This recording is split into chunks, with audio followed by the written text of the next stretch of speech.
Let me make a claim here by saying this is probably, if not definitely, better than nearly anything else out there that is charging thousands and thousands of dollars, because this is stuff that you will probably have not seen anywhere in the world. This is a full course, the ultimate guide on how to start, grow, and run your business and put in the right infrastructure in place so that you can scale it to a multi-million-dollar business and beyond. Now, I am not holding anything back here. This is all of the knowledge and experience that I have gained in the last 33 years or so in me running and growing and scaling my own businesses, as well as helping other businesses to grow and scale to 6, 7, 8, and even 9 figures. But what's more important than all of these successes are the terrible, catastrophic failures that I've had, expensive failures that I've had that taught me a lot more about business than all of the successes. Because when you fail, you learn the important stuff, like what not to do. And that's more important sometimes than what to do. And what I'm going to go through here is both, so that you can start your business the right way and avoid all of the expensive mistakes that you could potentially go through. Let me go through that for you and be your guide to hopefully a shorter and much more successful journey. So I'm going to go through the exact framework that helped me scale multiple businesses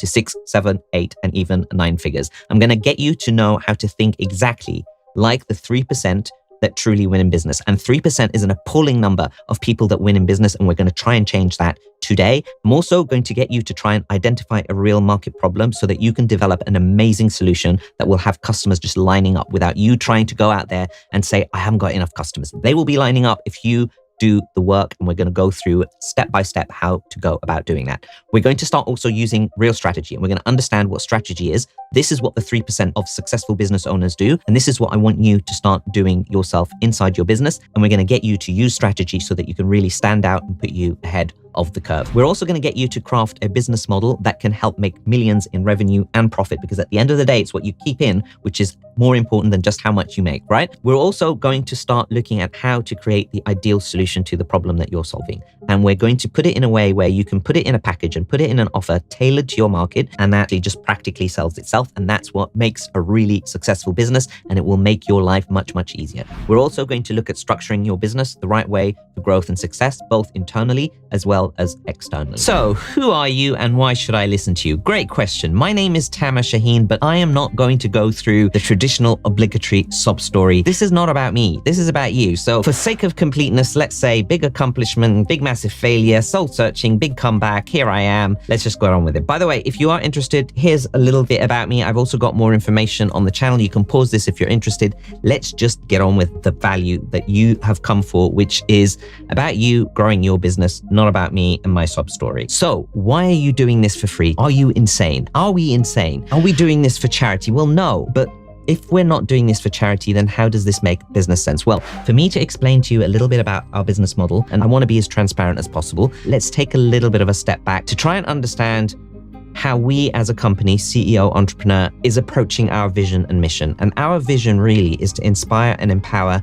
each and every entrepreneur to build the business they desire, to live the life of their dreams. This is something that I am really, really passionate about. And this is one of the reasons why I started CEO Entrepreneur. I did not find the information and the help and the experience and the guidance that I needed when I was actually going through my own early journeys of trying to run a business, and when I was failing, and when things were overwhelming, and when I was heading towards burnout and all of these things. I couldn't find that information. And I believe that we need to have this information out there.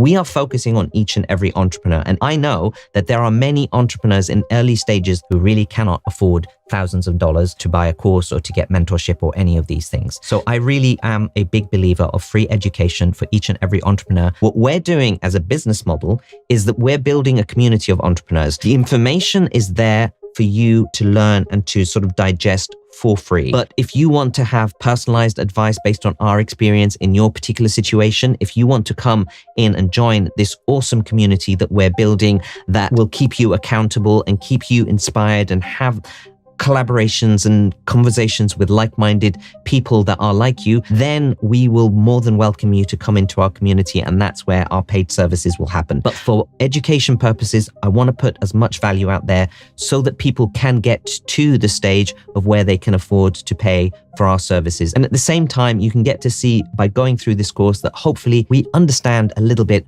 of what we're talking about, because we are sharing our value and expertise so that you don't have to spend days, weeks, months, years trying to figure it all out, which I did the hard way, where I lost $100 million business at one point and it was a catastrophe. And there's a video about it on my channel. You can go away and see it if you're interested at some point, but please watch this course first. We want to make sure that you don't have to suffer through all of the pain and time and misery of getting things wrong. We are, at the end of the day, for business owners, by business owners. We've been through your path. I've been through your path. I've been there. It's very hard. It's not easy. We understand how hard it can be, and we want to make sure that we are trying to get you closer to your chances of success and the dreams that you want to do for yourself and your loved ones. The other thing is that there's too much nonsense out there. There's a lot of drivel, not enough substance, and this needs to change. I'm not a guru, by the way, but there are so many so-called gurus who sit there and give like 3-step trademark processes that within 21 days, you'll go from nothing to $1 million and your life will be changed. And sorry to all of them, but that doesn't work in real life. It might work for a small minority, but even then it's not something that is sustainable. What I want to do here is I want to make sure that we build businesses on solid foundations that can last for many, many, many years. Not only is it nonsense out there, but also there's not enough substance. Because a lot of people focus on making things super simple so that they can sell them. I'm not going to make it super simple. I'm going to give you what you need. And unfortunately, running a business is not easy. So we have to do some hard work. And I'm not going to shy away from that. And I want to make sure that the course has the right substance that you will need to be able to succeed. Because at the end of the day, we've got all of these people telling you how easy business it is to run. But when you look at the stats, they're absolutely shocking. Less than 6% of businesses get to 6 figures. That means 94% of businesses never get to $100,000 in annual revenue. I mean, that's ridiculous to me. All of these people that have been told that you can go and run a business and get financial freedom, that means 94% of businesses never get anywhere near financial freedom. Let's push this statistic a little bit more. Less than 3% of businesses get to 7 figures. That means that 97% of people never ever get to a business that has 7 figures in annual revenue. And I want to change that. And we're just talking here annual revenue. We're not talking about profit. We're not talking about what the person takes and keeps in their pocket at the end of the day. If we actually look at that statistic, that's even more abysmal. Less than 0.1% of people make 7 figures in annual income themselves per year. Now, that is absolutely crazy to me, and it is absolutely unfair, but it's also not your fault. Now, let me get on my soapbox just for a little bit. I mean, I promise you it's going to be value all the way through the whole course, but just for this second, let me just sort of get this off my back. The education system is what has caused us to be in this absolute mess. It was built back in the Industrial Revolution. We have moved on. Our economy has moved on. People that are now working remotely, having our own gig economy with AI coming into place, yet our education system is still from the days of the Industrial Revolution to dish out factory workers. And that, at the time, what they needed were people to follow and comply and do what they're being told. And what we need as business owners, we need to be risk takers. We need to question the status quo so that we can come up with better solutions. We need to be leaders, not followers. We need to embrace failure as part of our business. We need to integrate it, and I will talk about that at length as part of this course so that we can actually go about running our businesses the right way.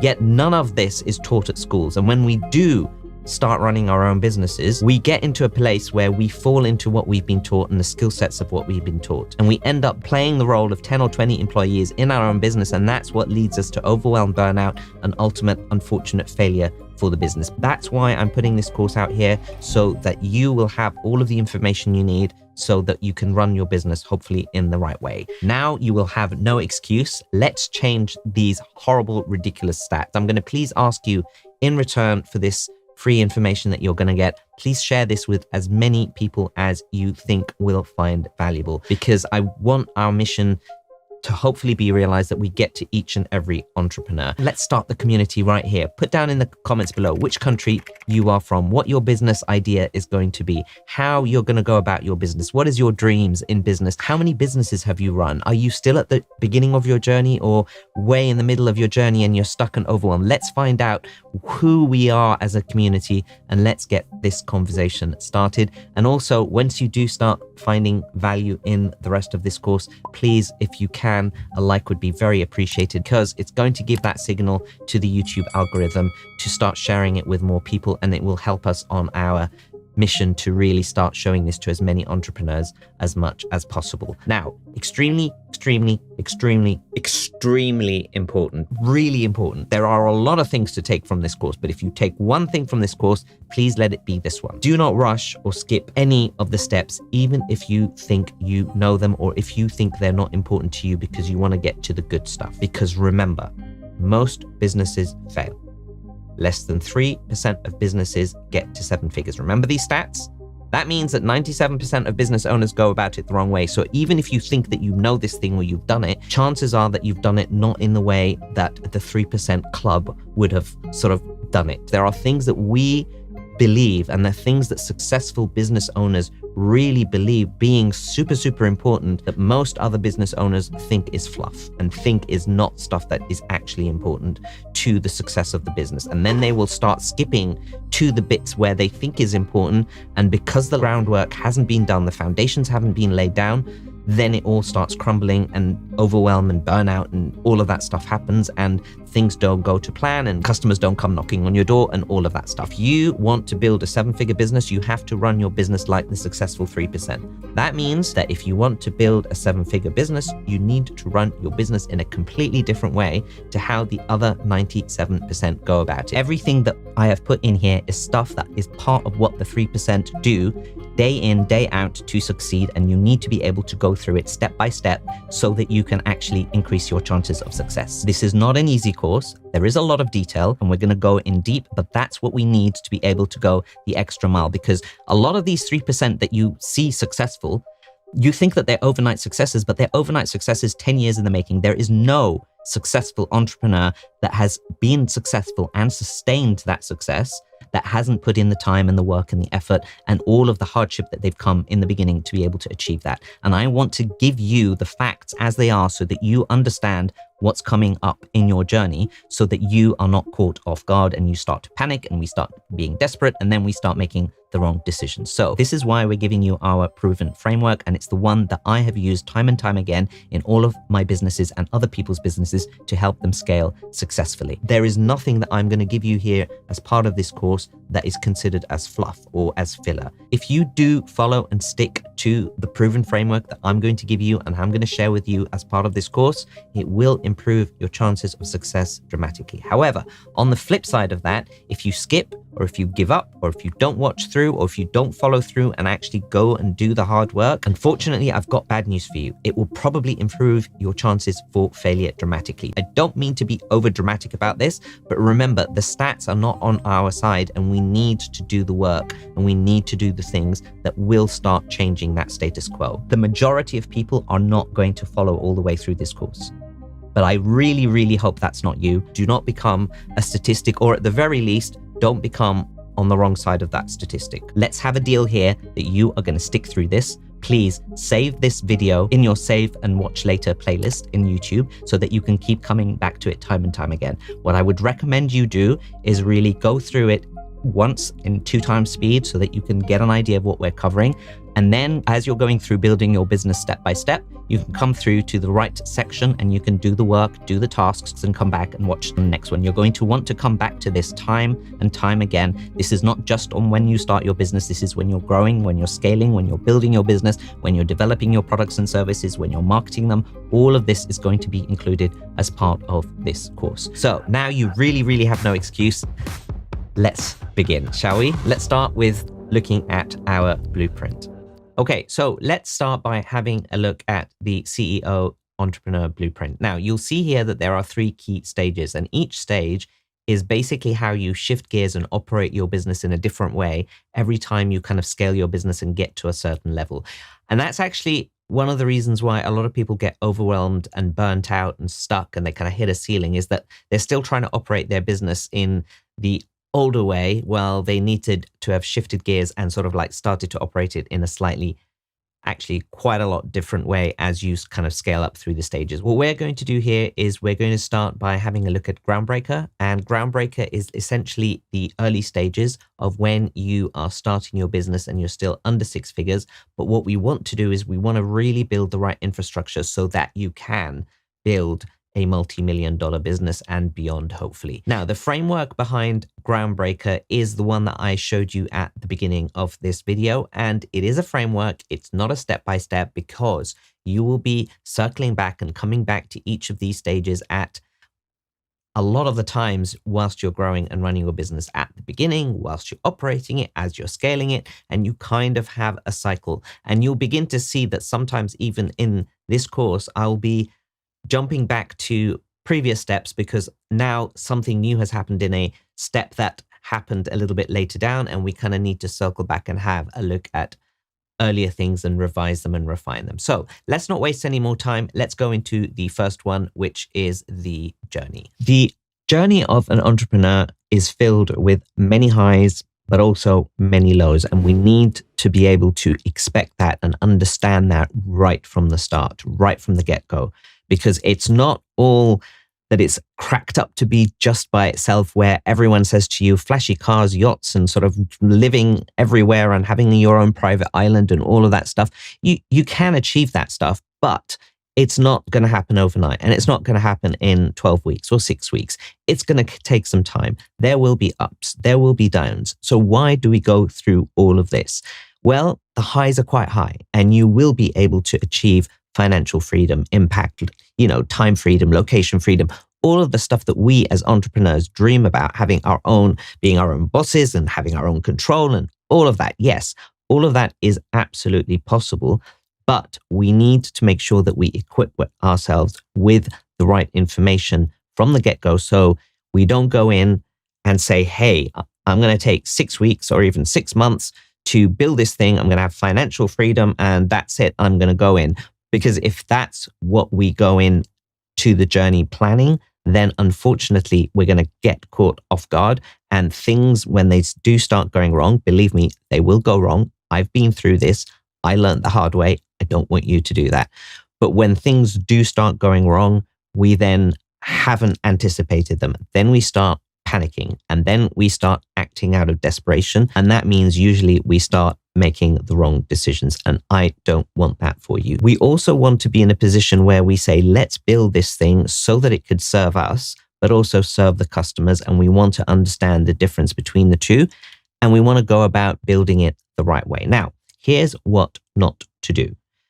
A lot of people going into business, the vast majority, I know you're watching this course, you're not one of them, but just in case, the vast majority of people will go in and say, all right, how am I going to start a business? Let me identify my passion. Let me figure out a business or a business idea or a product or a service that, I can offer in this space. Here's my business idea. And then you hope that people are going to buy or sell your products. And a lot of gurus, I'm not a guru, but a lot of these so-called gurus out there will sit there and say, hey, follow your passion. What are you good at doing? Here are top X business ideas that you can do. And go and run some social media campaigns and ads, and then everything will be fine and dandy. And that is not the way to do it. Now, I am not saying don't follow your passion. If you are passionate about an area that you're going to work in for your business, great, bonus, because it's going to see you through the tough times because you love what you're doing, right? When also going to ask you, what are you good at doing? But everything needs to be within the right context, because a lot of times these things get taken out of context. The starting point is wrong. And when they are used in isolation, usually we don't get the right results. And 9 times out of 10, if we follow this path, unfortunately, we end up with crickets because we don't have anybody knocking on our door to try and buy our products or services. Now, what else do you think is wrong with this? As you can see it up here, you'll see that everything here is about the business owner. And that's not what you should be doing. It's identifying their passion, seeing what ideas they can do, being able to see what they enjoy. The business itself should never, ever, ever be about you. It should be about serving the client, serving the customer, understanding their needs, understanding their requirements.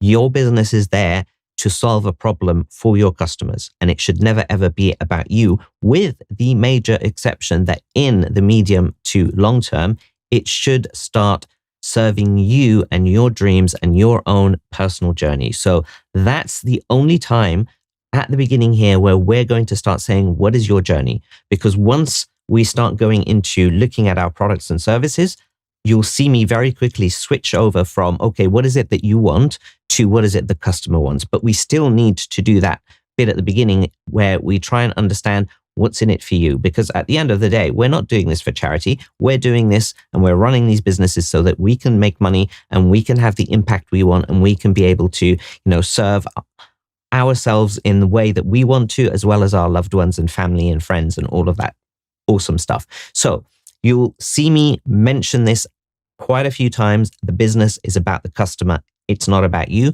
But for this part of the course here, the journey, the first module, if you will, or the first part of the framework, what we're going to do here is start looking at how it can serve you. Now, the other thing that we need to take into account is that the road to business is paved with good intentions. We go in there thinking everything is going to be awesome, and things don't always go to plan. And what I want you to start looking at is saying, all right, the only constant here is change, because that's the only thing that will ever stay the same. Change and change and change. Markets change, requirements change, technology changes, you will change, all of that will change. And we sometimes go in there thinking that we're going to do something in one way, and then when all of these changes happen and we don't keep up, then we don't end up serving either our customers or ourselves. Mistakes are also part of the process, and we need to be able to accept that from the beginning, and we integrate that as part of how we're going to run the business. Because if we're sitting there trying to be perfectionists, or we're sitting there trying to get everything right and things start going wrong, again, we panic, we make decisions out of desperation, and they're usually not the right ones. I've done this before the hard way, and I really don't want that for you, because I failed massively. And, there's a video about it on my channel, and you can go and have a look at it. I'm not going to waste your time here, because this course here is about you and how you're going to be able to build your business. It has nothing to do with me, but I'll put it in the description below so that you can see where you can find out a little bit about my failures and my learnings from those failures. Because why I'm sitting here today is because of those failures that have happened. And now I integrate mistakes and failures in a controlled manner as part of running businesses, because life is not perfect. How are we thinking possibly that the business is going to turn out to be perfect? It's just unrealistic, and we need to make sure that we understand that. However, on the flip side of that, when we do find things that work, we're going to start to try and document them so that we can then begin to be consistent. And then as we start building our team, building people and bringing them into the business, we then say, hey, this is what works, this is what doesn't work. And what we want to be able to do is document those things. One other factor as part of your journey is resilience will keep you going. And that's why sometimes working in an area that you are passionate about can help, because when things go wrong, sometimes you need to have that resilience. You need to keep going and pushing forward, because you might think that you have a look at these businesses where they look like they're an overnight success. All of a sudden, this person or this business came out of the blue. No one had heard about them, and they're an overnight success. Chances are that they were an overnight success 10 years in the making, 5 years in the making, 15 years in the making. And you didn't see all of the struggles and trials and errors that they had to go through to get to that stage. But when that stage happens, that's when it sort of kicks off. And what we want to be doing is we want to survive long enough, being resilient through all of the trials and errors that will happen at the beginning until we find out what works. And when I give you this framework, I'm not saying to you, here's a prescription of exactly what to do. You're going to have to adapt it, because every market is different. Every type of business owner is different. You and I are different. Even when I run different businesses, I'm still trialing different things and seeing whether or not they work, because in one industry they might work, in another industry they might not work, vice versa, or even this year it might work, but next year it won't. And we need to keep trialing and going through all of these processes until we find what works, and then we can start scaling that. And in the meantime, resilience is really, really key. What I also want you to do is I want you to make sure that you keep your eye on the prize. Now, what is that prize? What is that for you? Everyone is going to have a different prize. Everyone is going to have a different end destination. But what I want you to do is I want you to really be able to understand and articulate and really write out and specify what your prize is. What is your end destination? Why are you doing this? And what are you going to achieve once you've done this, right? Because if we don't know where we're going, how are we going to start designing our own journey and our own path? Remember, we don't want to work for other people because we want to be in control of our own destiny, right? So we need to make sure that we know where we're heading. We need to understand that. And that as well will then keep you through the tough times, understanding that this is where I'm going and I really, really want this. Now, there are going to be two aspects to the vision here as part of your journey.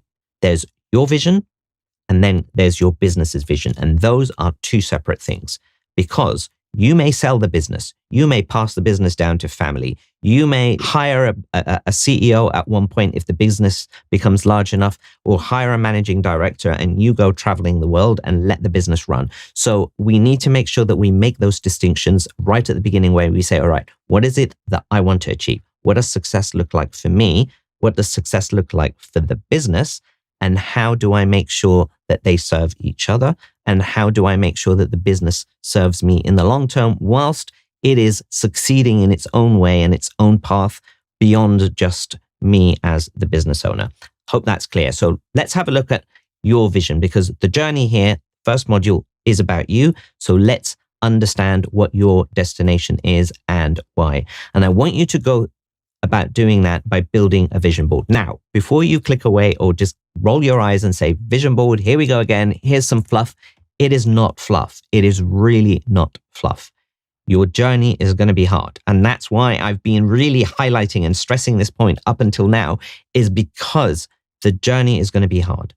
Business is not easy. It's going to be a slog. It's going to be sort of a marathon, not a sprint. And what we want to be able to do is we want to be able to keep this motivation for us, the accountability, the destination, understanding that that's our goal, that's our target. And by building that vision board, it really does help you through both the good times, where it gives you inspiration and motivation and you can be innovative and creative and all of that good stuff. But also during tough times, you can look at it and you can say, I need to keep going through this because this is where I'm going. And this is what I deserve. And this is what my loved ones and family and friends deserve for me and for them as well, so that you can provide for them if that's what you want to do. So what I want you to do is I want you to start creating this vision board. Choose a medium. You know, this could be something that you do on a traditional canvas. You can, bring a big sheet of paper. You can do it on a platform digitally, like in Miro or other places, whatever works best for you, whether it's digital or whether it's traditional, that's fine. I want you to set the scene where you find a really quiet place where you can take a retreat, if you will, a self-retreat, where you're sitting down and contemplating, spend a good few hours really trying to understand what it is you're doing and where you're going to go. And you really need a quiet, alone time where you don't get sort of distracted or interrupted or any of that stuff, so that you can really begin to have some deep thinking about this. Identify your goals and then hopefully get inspired. Things that you should be looking at would include, what do you want to achieve in the next X years, or in the next 3 years, 5 years, 10 years, 20 years? What is it that you want to achieve and why? Why is this important for you? Why does this matter? Because a lot of times when we start articulating the why, and it really goes into our fundamental belief system, that's when we can do our best. And that's what's going to keep us going, keep us resilient, keep us motivated, all of that good stuff. And then your inspiration and your motivation and your creativity will be contagious to the people that will then start working with you as you build your team. What does it mean for you and others by achieving those goals? For your friends, for your family, for your loved ones, all of that stuff. What does it mean for you and the others? And also, once you're writing this down, always keep checking. Does this vision board motivate and inspire me? By the way, there is a worksheet here for you building a vision board, as there are many, many worksheets as part of this course, along with the slides that you can download for free. And I'll put it down in the description below exactly how you're going to be able to do that. So here are a couple more things that you need to be including as part of your vision board. The last one I'm going to focus on because the above ones we've kind of mentioned before. The last one is, do these align with my values and beliefs? And making sure that what you're going to achieve and what you're going to do and what you're going to go and accomplish aligns with your values, with your belief system, because that also then doesn't have that discrepancy. And if you have that discrepancy, you really won't feel comfortable and you won't be able to survive the longevity of, the ups and downs, as we mentioned. That was your vision. The next thing is your business vision. And we're going to cover that as part of your business plan throughout this course, because it's not just one thing that we're going to do. We're going to cover that in a little bit later. A lot of people talk about needing to build a business plan right at the beginning of your business. And in my case, I always do build a business plan, but it has absolutely no resemblance to the waffle and drivel and rubbish and whatever, which are like these 25, 30-page documents where you sit down and just do things so that you write a business plan so you can give it to a bank and have a loan. That's not what's going to be useful for you. What's going to be useful for you is a proper plan for you and your business to act upon. And if you haven't noticed by now, we've been very sneaky. These steps here within the framework basically comprise your business plan. And as you go through them, we do have worksheets, we do have templates that you'll be able to fill out. And as you fill them out and compile them together, that will be your business plan. But it will be a much, much more practical business plan where you will understand where your business is going, what is it that you're solving, how are you solving it, the strategy behind it, how are you going to market and sell it, all of that amazing, good stuff. That's what you really need to be doing. And we're going to be able to walk you through that as you go along. So as we come to the end of the first journey module as part of this overall Groundbreaker framework, I just wanted to say, if you're still here, congratulations. A lot of people are not going to get to this stage and be watching and really take the time to become part of the 3%. Remember, I want to increase this 3%. That is a rubbish statistic, and I want us to really start expanding that statistic. And that is by your perseverance to go the extra mile, to do the details, to do the things that most people will not do. And when you do them and you go through them, this is what's going to make a difference between the 97% of people that go about running their businesses in a wrong way. And I don't want you to be in that crew, if you will. So you've got this. Let's move on to the next module. Now let's have a look at the next one, which is the mindset. Now, before you skip and you say, I don't need mindset, please take note. Do not underestimate mindset. Really, mindset and strategy are probably the most important factors for success as a CEO, entrepreneur, or as a small business owner as you're beginning to grow your business. And this is true from the get-go, and this is true from business CEOs and owners who have grown their business to 7 figures, 8 figures, 9 figures, beyond. And actually, it becomes more and more relevant. Those two sections here, which we'll talk about strategy later on, but mindset and strategy are probably the two most important factors for you as the business owner, because these are the things that will get you to be able to have that edge, to be able to succeed, to be able to grow the business, to be able to take it there. Sales is really important. Don't get me wrong. It's super important. And one of the things that you should be doing right at the beginning when you first start your business is sales. And we're going to talk about that. However, you can hire a salesperson. You can hire a marketing person. You can hire an admin person. You can hire all of these other people. But your role, and we'll talk a little bit more about your role as the CEO of the business, as the business owner working on your business, it's all about mindset and strategy most of the time. There are other things, again, don't get me wrong, but I am saying they are crucial. And as I have worked, and as I am currently still working with other business owners that have 8 figures in annual revenue, this is the stuff that we talk about most of the time. And this is the stuff that they want to really start growing and excelling at. There isn't a successful business owner that has not had amazing mindset and strategy. Yes, you will struggle at times, don't get me wrong, but we need to find within ourselves the ability to be able to push forward and to understand what it is that we should be focusing on, what is our job description, and all of these things. So let's start breaking down exactly what I mean by mindset. So the first thing that is really important for a successful sort of CEO, entrepreneur, or small business owner is really having the ability to have vision and long-term strategic thinking. Not in terms of like being ad hoc or haphazard. It's really about long-term thinking, about really understanding that this is where I want to go. Remember, we've already done some of that work in the journey module. Being able to stick to that and understand that I am here for the long run. I am here for the long haul. And this is going to take time. And understanding what that vision is and being able to come up with an amazing, inspiring vision that not only inspires you, but also inspires your customers, your clients, your team, your people, anyone who kind of interacts with you. Having the ability to have that vision, have that foresight, and being strategic about how your long-term actions and activities are going is going to be important. The next one is belief and confidence. Now, you need to be able to believe in yourself. You need to be able to say, right, I can do this. You are no worse off than anyone else.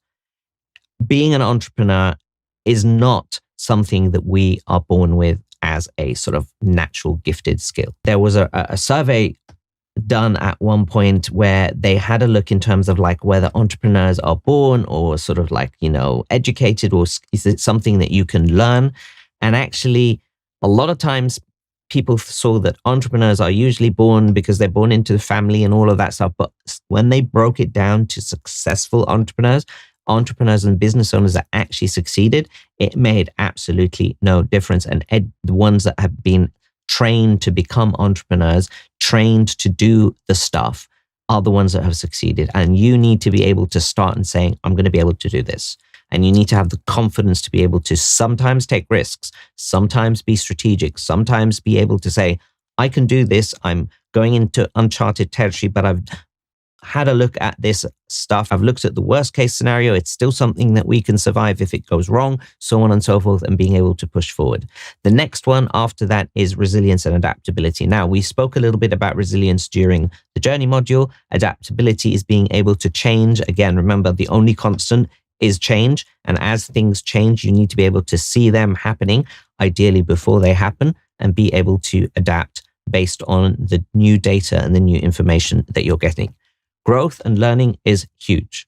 There isn't a successful CEO, entrepreneur who has not really worked on self-development, getting a mentor, being as part of a mastermind, being in a community of like-minded entrepreneurs, reading as many books as possible, signing up to courses. Not one single successful entrepreneur, if you go and find one, knock on their door and say, hey, have you worked on self-development for yourself and upskilled yourself so that you can be successful? Every single one, bar none, will say yes. And I want you to integrate that in your mindset, where it is really a growth mindset. I'm going to learn. I'm going to keep on learning. I'm going to keep on upskilling myself. I'm going to get a mentor. I'm going to get a coach. All of these things. Doesn't need to be us, but it could be, at least you know that these are things that you need to be able to go and do. The next one is being customer centric. And what you need to be doing here is really beginning to understand that the business is not about you. And I'm going to say it again and again and again and again, because a lot of times the businesses that fail are usually all about the entrepreneur or the business owner themselves. This is what I like. This is what I'm passionate about. This is what I want to do. This is that. And they end up really building something for themselves that people don't actually want. I mean, if you are going to decorate, let's say, a property, and you decorate it to just your taste, actually, the majority of people might not like it and might not buy it. And if you are in this to build your home, sure, decorate it how you want.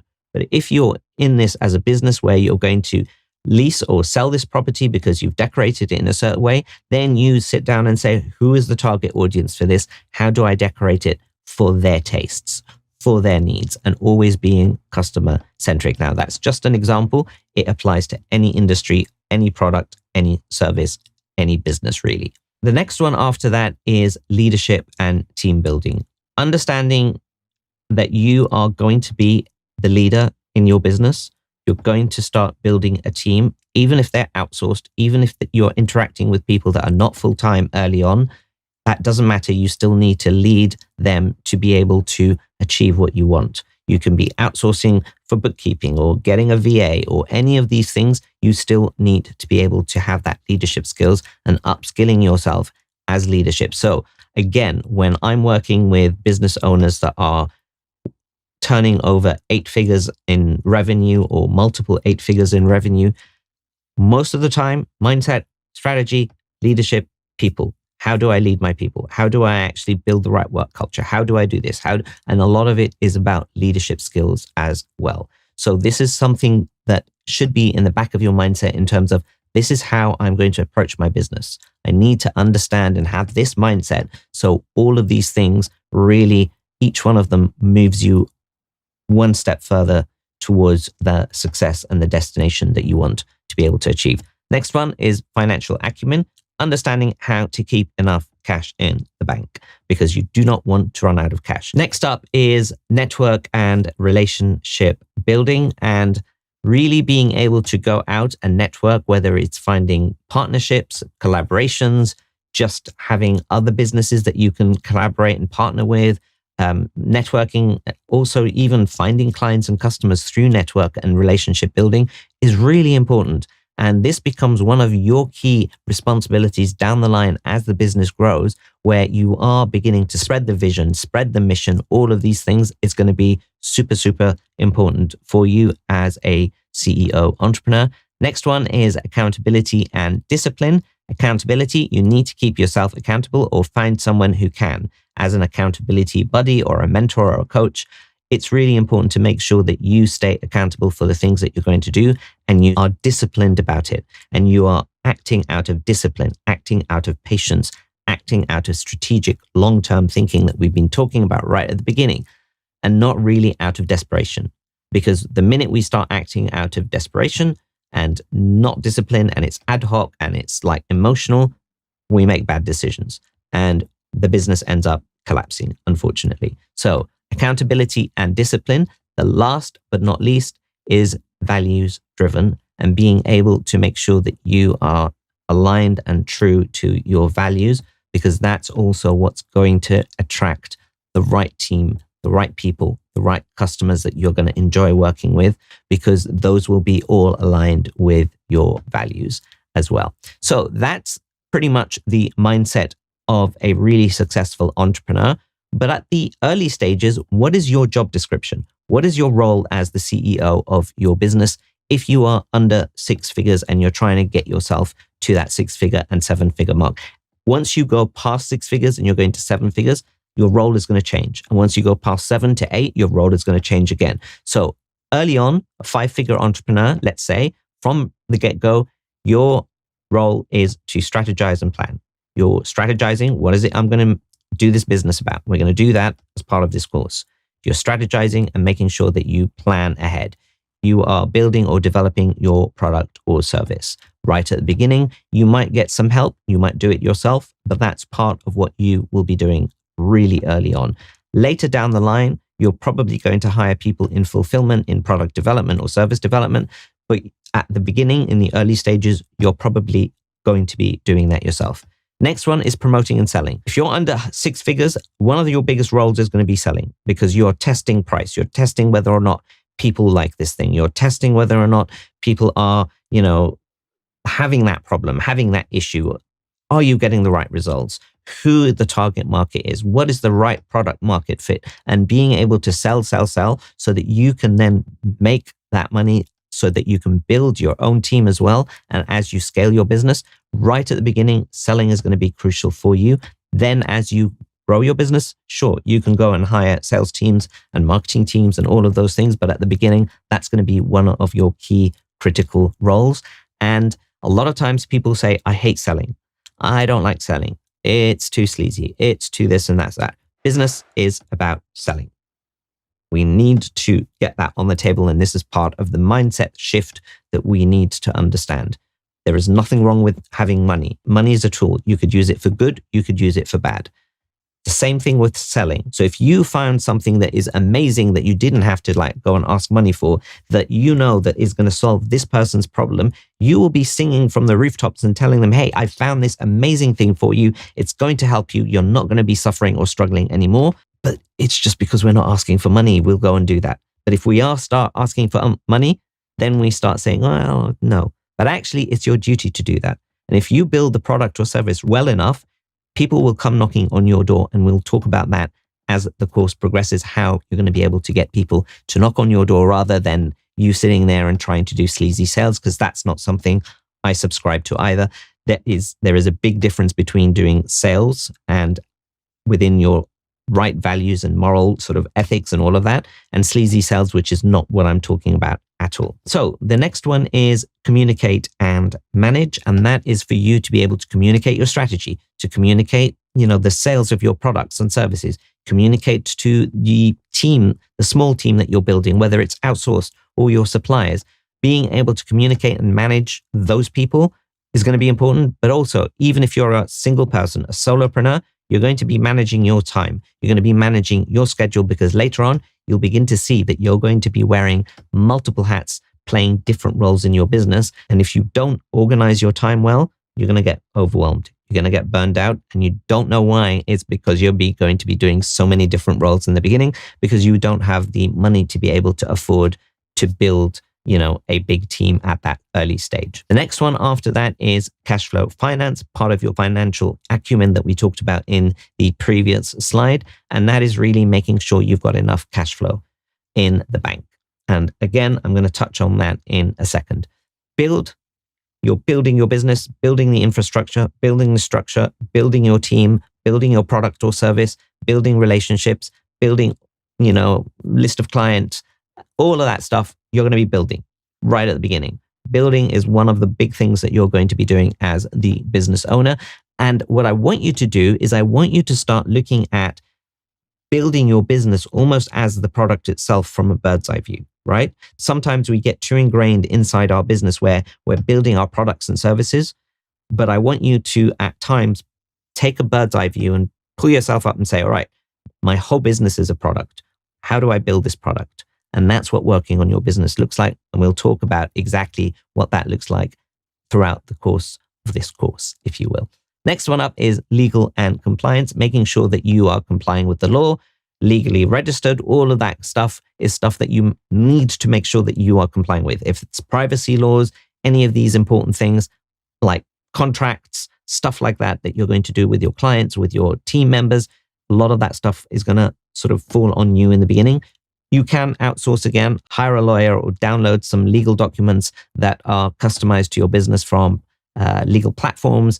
But legal and compliance is one of your main roles for your job description at the beginning. Last but not least, it's self-develop again. And it's that important that I did put it down as one of your key critical roles. So that's the job description for you as a business owner early on. As you scale, that will change, but we'll talk about that at a different time. At the moment, we're trying to really start and grow your business. But here is one thing that no other course will tell you. You have to be prepared to fail, because everyone's going to sit there and say, hey, succeed. If you do this, you won't get it wrong. If you don't get it wrong, you're not going to grow. We have to push ourselves outside our comfort zone. We have to be able to take risks. The world is not perfect. We're going to try things, and it's going to be trial and error. And you have to be prepared to fail. But what we want to do is we don't want to have massive failures. We want to have controlled failures within the business, and we're trialing out and seeing whether or not this thing works or it doesn't work. And I want you to start thinking about integrating failure into your business. Every time you fail inside your business is one step closer to you succeeding. And it's one step closer for you saying, okay, that doesn't work. Let's not try that again. Let's try this thing. All right. But what we don't want to do is don't want to have a massive sort of failure where it completely ruins us and takes us out of business. When you start looking at successful people, usually every single one will have some form of failure or mistakes or trial and error integrated as part of their business. You see, ironically, the people that actually plan not to fail are the ones that actually fail. If you are planning not to fail and you're trying to get everything right and you stick to something and you say, no, it has to be this, and it's going to work and it's going to work, most people down that path are going to fail, ironically. And ironically, on the flip side of that, the people that plan to fail are usually the ones that ultimately succeed. And I'm going to leave that there for a second for you to have a read because it's important. It's really important. So what is the trick behind this? We do not want to act from a place of desperation. We're going to start expecting that things fail, and we're going to plan on what we do if this thing doesn't work. What's our backup plan? Is our backup plan sufficient to keep us surviving? Is it sufficient for us to get more information and data to know that this thing doesn't work? Or maybe it's going to point to a different direction that will work. And what we want to do is we want to act from a place of discipline and patience. And what we want to do is what we want to be able to control failure and make sure that we have sufficient cash flow in the bank until we figured out our success strategy, right? So what we are doing as part of our job description is managing and making sure we have enough cash flow in the bank so that the business doesn't go out of business. And we are trialing out these different experiments, if you will, within this box of making sure we've got enough cash, understanding that if we fail here, we're going to try this. If we fail here, we're going to try this. If we fail here, we're going to try this until we find the thing that works. And the trick here is not to run out of cash until you do. The biggest reason that most businesses fail is that they run out of cash. 82% of businesses that fail is because they run out of cash. And that is why it's super important that we have these two understandings and that mindset where we say, controlled failures, look at my cash flow. Controlled failure, can I still survive? Controlled failure, look at my cash flow. Okay, you get the point. But what I'm trying to say is it's really important. And this is one of the key things that will really, really put you head and shoulders above most other business owners that do not succeed, unfortunately. So enough about that. Let's move on to something else. You've already built your vision board. You're hopefully on your way to achieving your goals. Take note though, because as your business grows, you are going to be the biggest limiting factor in your business, even from the beginning.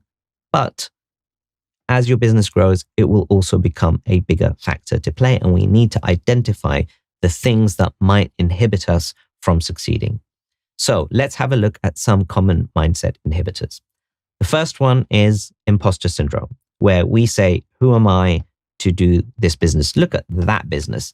They've been in this for 10 years, 15 years, 100 years. There's no way I'm going to be able to compete with them. Yes, you can.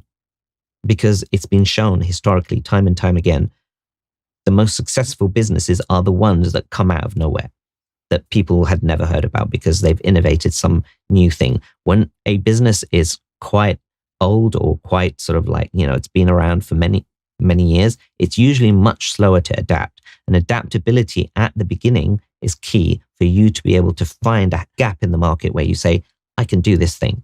And then you do this thing and hopefully it succeeds.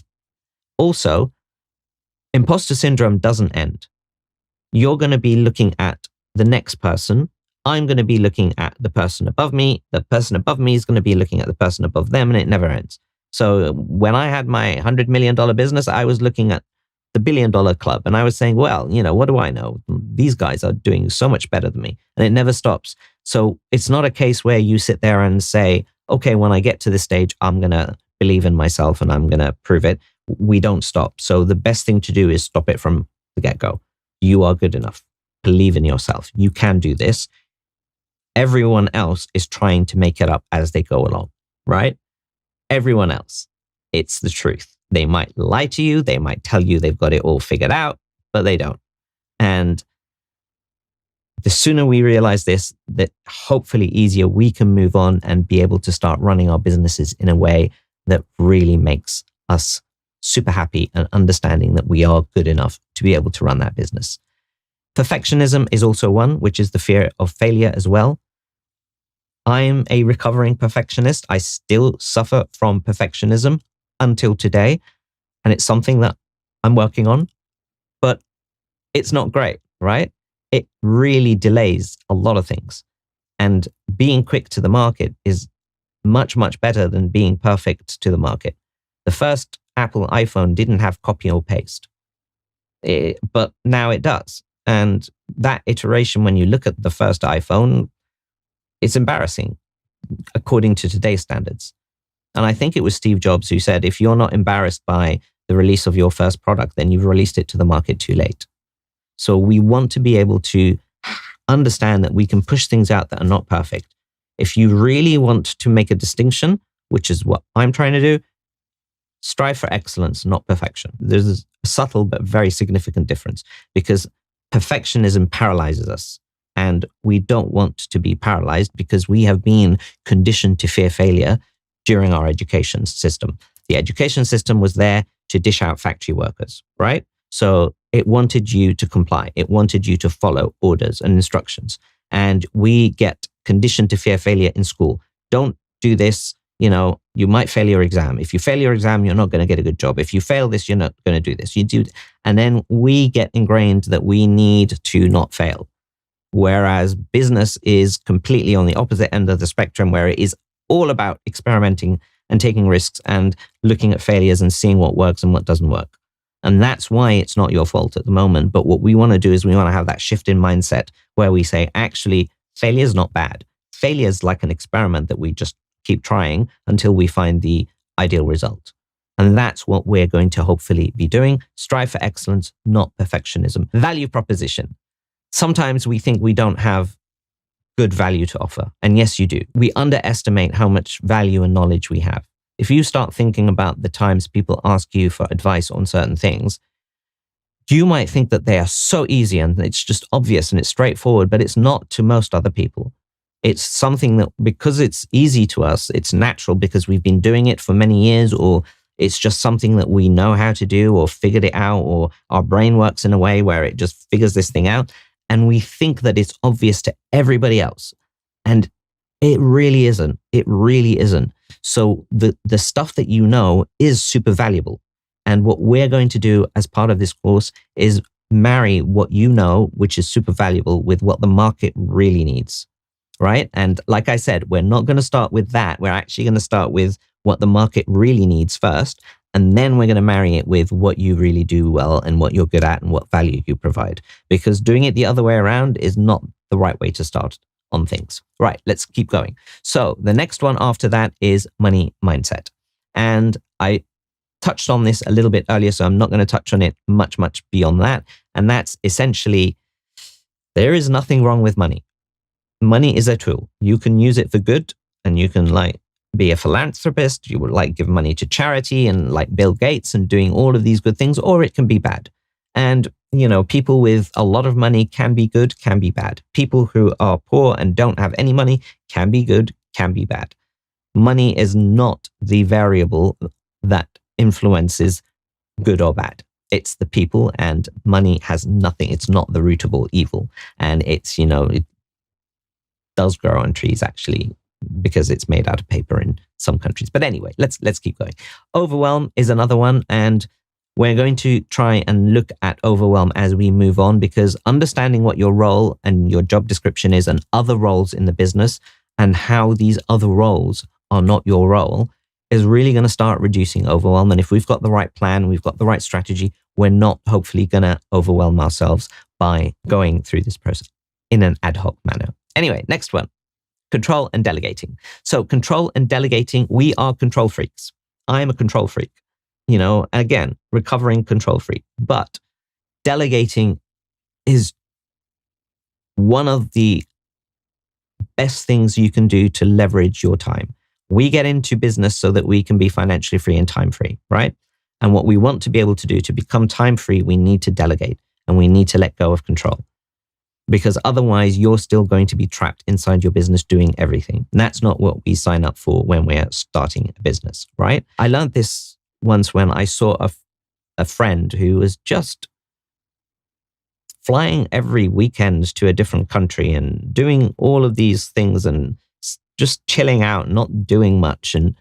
And I was sitting there just saying, how is this guy achieving all of this stuff? Because he was achieving a lot of things.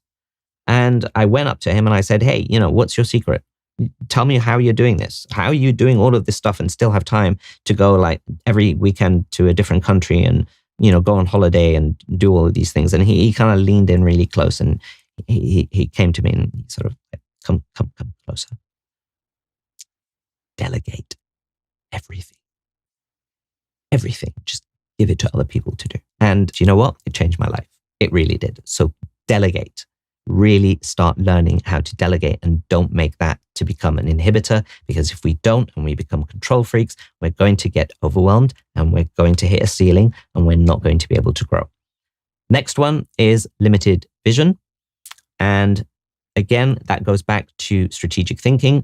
And what we're sometimes doing is we're caught in the day-to-day, and we are sitting there thinking about what is the day-to-day. What I have to like do this. I need to pay the bills, and I need to get this sale, and I need to develop this thing, and I need to write this social media post, and I need to do, and we are very limited in our vision, and we do need to always kind of take a step back and look at the bigger picture and have strategic thinking. Next one is resistance to change. That goes up with adaptability, so I'm not going to spend too much time on that. Procrastination is another one. Procrastination is really one that I think also is tied with perfectionism. Because if we are perfectionists, we know how much time and effort we're going to spend doing that one thing, and we're not going to finish it until it's just perfect. And we procrastinate a lot because we know what's coming ahead and we don't want to start. And we keep saying, yeah, we're going to start. So if you start distributing your time, as we'll talk later on how to start time blocking based on your roles and the different roles and functions inside your business, we'll get to a place where hopefully you won't have time to think about whether or not to procrastinate. Let's put it that way. Last but not least, and I've mentioned this before, is discipline and patience, and that is really important. So we need for you to realize your true value when it comes back to that whole belief system. Because even though I probably went through that last slide, chances are, if you're like me, you're going to say, yeah, but, that company and that person, who am I? Stop doubting yourself, right? Stop it. Stop doubting yourself. I mean it. Stop doubting yourself. Really, stop doubting yourself. How many times do I need to say, you are good enough? You really are good enough. And you are no less than anyone else. You can do amazingly well if you put your mind to it. And I know that sounds like something my mum would say or something your mum would say, but it's really true. They say it for a reason. It's actually true. And you're going through this course right now, probably, dare I say, one of the best, if not the best courses on starting and running a business anywhere in the world, right? And you're going through this now. You have all of the tools. You have all of the skill sets. You've got all of the know-how that I've gone through years and years of succeeding and failing and knowing what to do and what not to do is in here. You can do this. You just need to add your little bit, which is going to make you special, which is your value, which is what you're amazingly good at, which is something you probably don't realize that nobody else knows how to do as well as you do. And even if you don't do it as well as other people, there are so many copycat businesses. If you package it in the right way and go about this and think about this strategically, again, Apple is never the first product to, it wasn't the first smartphone. It wasn't the first, all of the things. It's not the first laptop, but they do it in their own way and they package it and they make it in this ecosystem of things, and you can still carve your own space. And what I want you to do is we have a worksheet where it's really sort of translating and transforming your limiting beliefs into liberating truths, where you say, this is a limiting belief, actually, it's an advantage. For example, if you say, hey, I'm too old to start a business, the liberating truth can be, hey, I've got so much years of experience in this area that I'm going to start a business in that most people who are just like starting out and just coming out of college will not have this experience and know-how. So try and look at each thing that you believe is limiting you or having that limiting belief and translate it and transform it into a liberating truth. Spend a good amount of time to do this because it really is super, super important. Next one is identify what you bring to the table. And this is really about trying to understand your unique value proposition. And if you are afraid of losing business, you probably won't. The world is abundant. You know, when you go for an interview sometimes and you don't care, you probably get the job. Approaching it from that confident, believing in yourself, really understanding your true value is probably going to get you to a place where you will be getting business. But if you sit there and you're afraid of losing stuff and you act out of fear and desperation, chances are people will see through it and not be confident. The customers, they'll be thinking, hey, if you don't believe in yourself and you don't believe in your product or service, why should I? So you need to start believing in it, and then you will see how much business that will drive towards you and for you.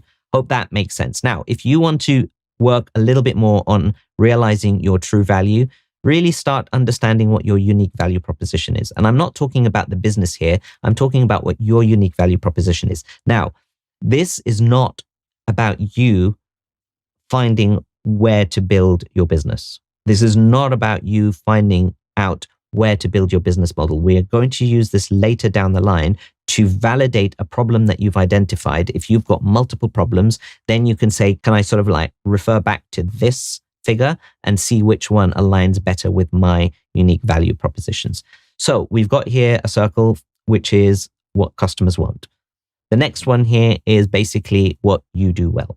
And last but not least, we've got another one, which is what your competitors do well. Now, if you start mapping here the overlaps in terms of what customers want to what your competitors want, if you don't do that well, that's something that you shouldn't really care about anyway.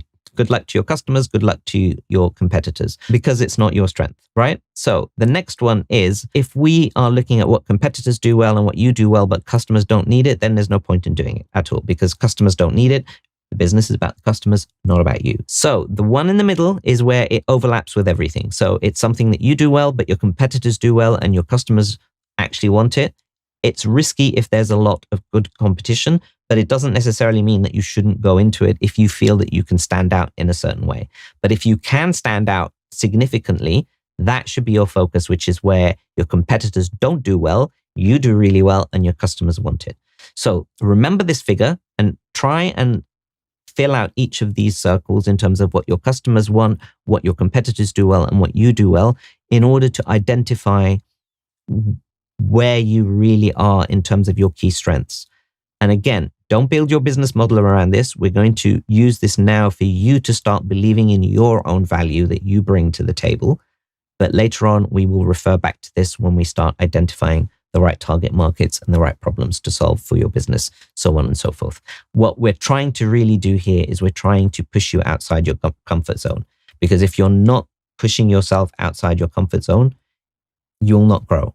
And I want you to grow as the business grows, because your skill sets will need to change and adapt and grow as your business grows. And we need to start that work from today. Hope that makes sense. So that is the mindset module. The next one is the problem, and that is all about you identifying the problem that you're going to solve for your customers or clients. Are you ready? Let's go. Okay, in this module, what we're going to be doing is really identifying what problem are you solving for your business? Because after all, that's why a business exists, right? A business exists to solve a problem. We need to find what the right problem is, because if we don't, chances are that customers won't buy it and the business won't succeed. The second reason why businesses fail is because there is no need for the particular product or service. It was the wrong market fit, the wrong product, service. First reason is people running out of cash. Second reason, solving the wrong problem. Nobody actually needed this problem. And that's why we really don't want to just come up with a business idea from scratch and come up with a solution and say, hey, this is a good idea. Let me go and try and sell this. What we want to do is we want to be able to, first of all, identify the problem, understand the root causes of the problem, validate that this problem exists and is real, validate that this is something that will make business sense and can scale. And we're going to do all of that in this module. So I don't want you to become a statistic. We want, well, actually, I do want you to become a statistic, but a good statistic, in the 3%, and we're going to grow it together, right? Okay. So don't become the other statistic. That's what I mean by that. But anyway, the point is, I want you to make sure that you are solving a real problem that people need and also makes business sense. And we're going to break down all of these things in detail in this module. This is a little bit of a slog, this module, I'm not going to lie, but then again, I didn't promise you that this is going to be an easy 3-step process, right? This is not easy, and we're going to go the extra mile to really understand the problem, because once we do, and once we understand the benefits, people will come knocking on your door because it will be the thing that they want fixed, right? And you will be also be able to sell it much better because you'll say, hey, this is the thing that you want fixed. This is the problem that we're solving for you. And it makes life and business so much easier. So what does it mean that a problem that people need? It's something that really is a serious pain point. It's something that keeps them up at night. And I know that there are some industries where there's entertainment.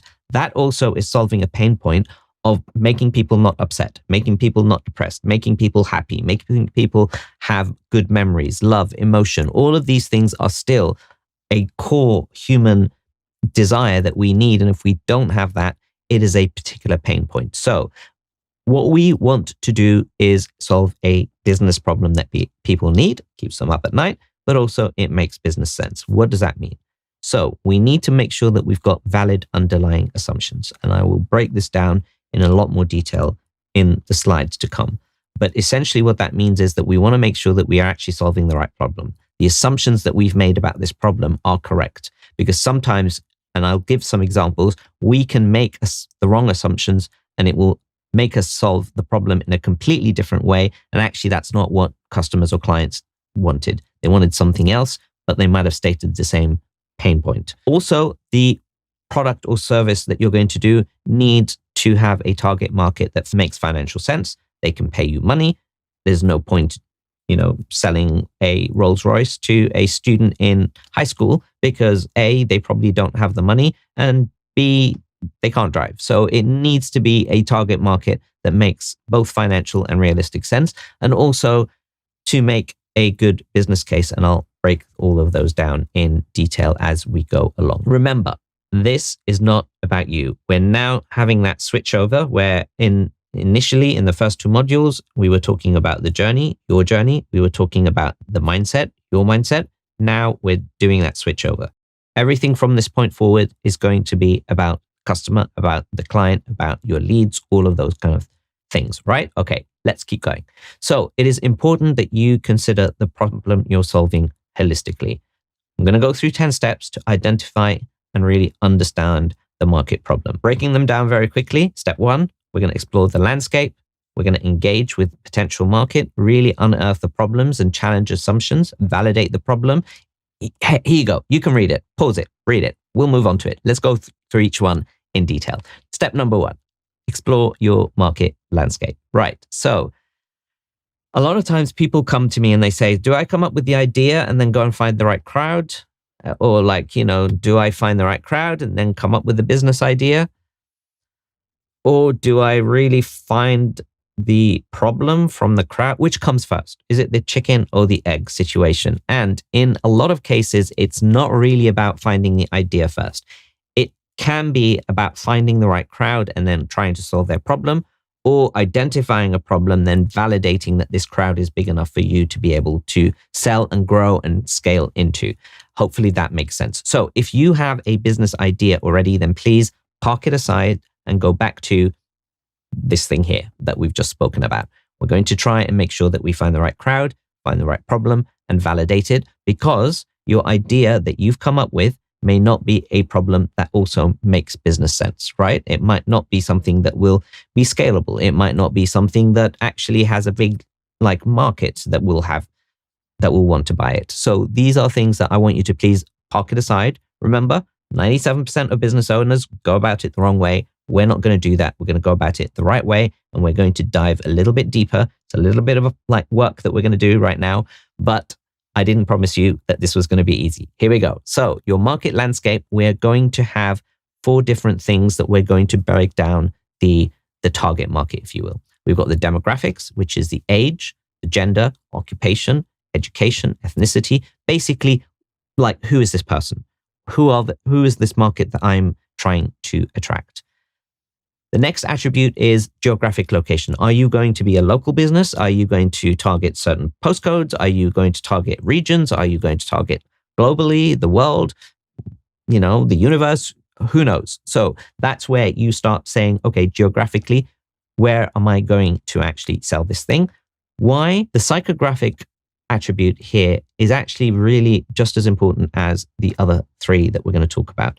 This is where we start really understanding the values, the personality traits, the culture, the goals, lifestyle. The more you understand your client or your potential client, the easier it will be to make sure that you're giving them the right benefits and giving them the right results and marketing to them in the way that they understand and actually communicate with them in the way that they do things and also align with their values and all of that good stuff. Last but not least is behavioral, which is, where do they spend their time? Sort of like, what is their spending habits? Do they buy things in bulk? Do they buy things regularly in small quantities? Do they buy online? Do they buy offline? Do they have particular brand loyalties? Where do they actually hang out so that we can go and target them? So all of this stuff is about how the demographic actually behaves, right? So let's break each one of these down in a little bit more detail. Now, before we move on, this is not the same as picking your avatar. This is really, really, really, really extremely important. Please, I do not want you to start picking an avatar just yet. What not to do is most people, most gurus, so-called gurus, will tell you, pick a niche down. Just super niche, like go all the way, like the tiniest niche. And that's where you start your business. That's not where you start your business. We are not picking an avatar right now. A lot of the reason behind this, again, the context is right. You will be picking a niche, but not at this early stage of you starting a business. Because a lot of times, a lot of these gurus come from a marketing background. And in marketing, that's where you niche down. That's where you pick your avatar. That's where you actually, when you're developing your marketing messaging, that's where you say, who is this marketing messaging or campaign particularly for? And you niche down. But if you start your whole business by saying, hey, my avatar is Mary, and Mary has a three-legged cat, and she lives in a house that, has two doors and a roof up. On the roof, there's like, a swimming pool. Then you say, well, that's my avatar. I'm going to do cleaning only for like swimming pools on roofs. And you then realize that the market size is not big enough because no one else has a swimming pool on the roof and also a three-legged cat. So what we want to do is we want to establish that this business model, the target market, is big enough for us to scale in. And then we can start niching down. And then we can start doing that. So take an example like an iPad, like from Apple. I know we're not going to be big enough, as big as Apple, but it still illustrates the purpose. An iPad is a portable tablet device that can be used by anyone and everyone, right? So the scope for scaling is huge. But when you look at their ads, the marketing messaging, that's when they pick their avatar. So they will have an ad that has grandparents communicating on FaceTime with their grandchildren, across the world. Then they'll have another ad, which is for doctors and nurses in hospitals using the iPad to look at data for the patient. Then they'll have another ad, which is students taking notes at, college or university. Then they'll have another ad, which is artists using the Apple Pencil, drawing and being super creative, so on and so forth. And you can begin to see that's where they've picked their avatar, right? So here, this is us finding a market segment. This is us trying to identify, is this market segment big enough for us to scale in or not? This is not the same as, say, I'm going to pick Sue or Mary or, John or Paul or whoever. Anyway, let's keep moving. So the first thing we're going to do is having a look at the demographics.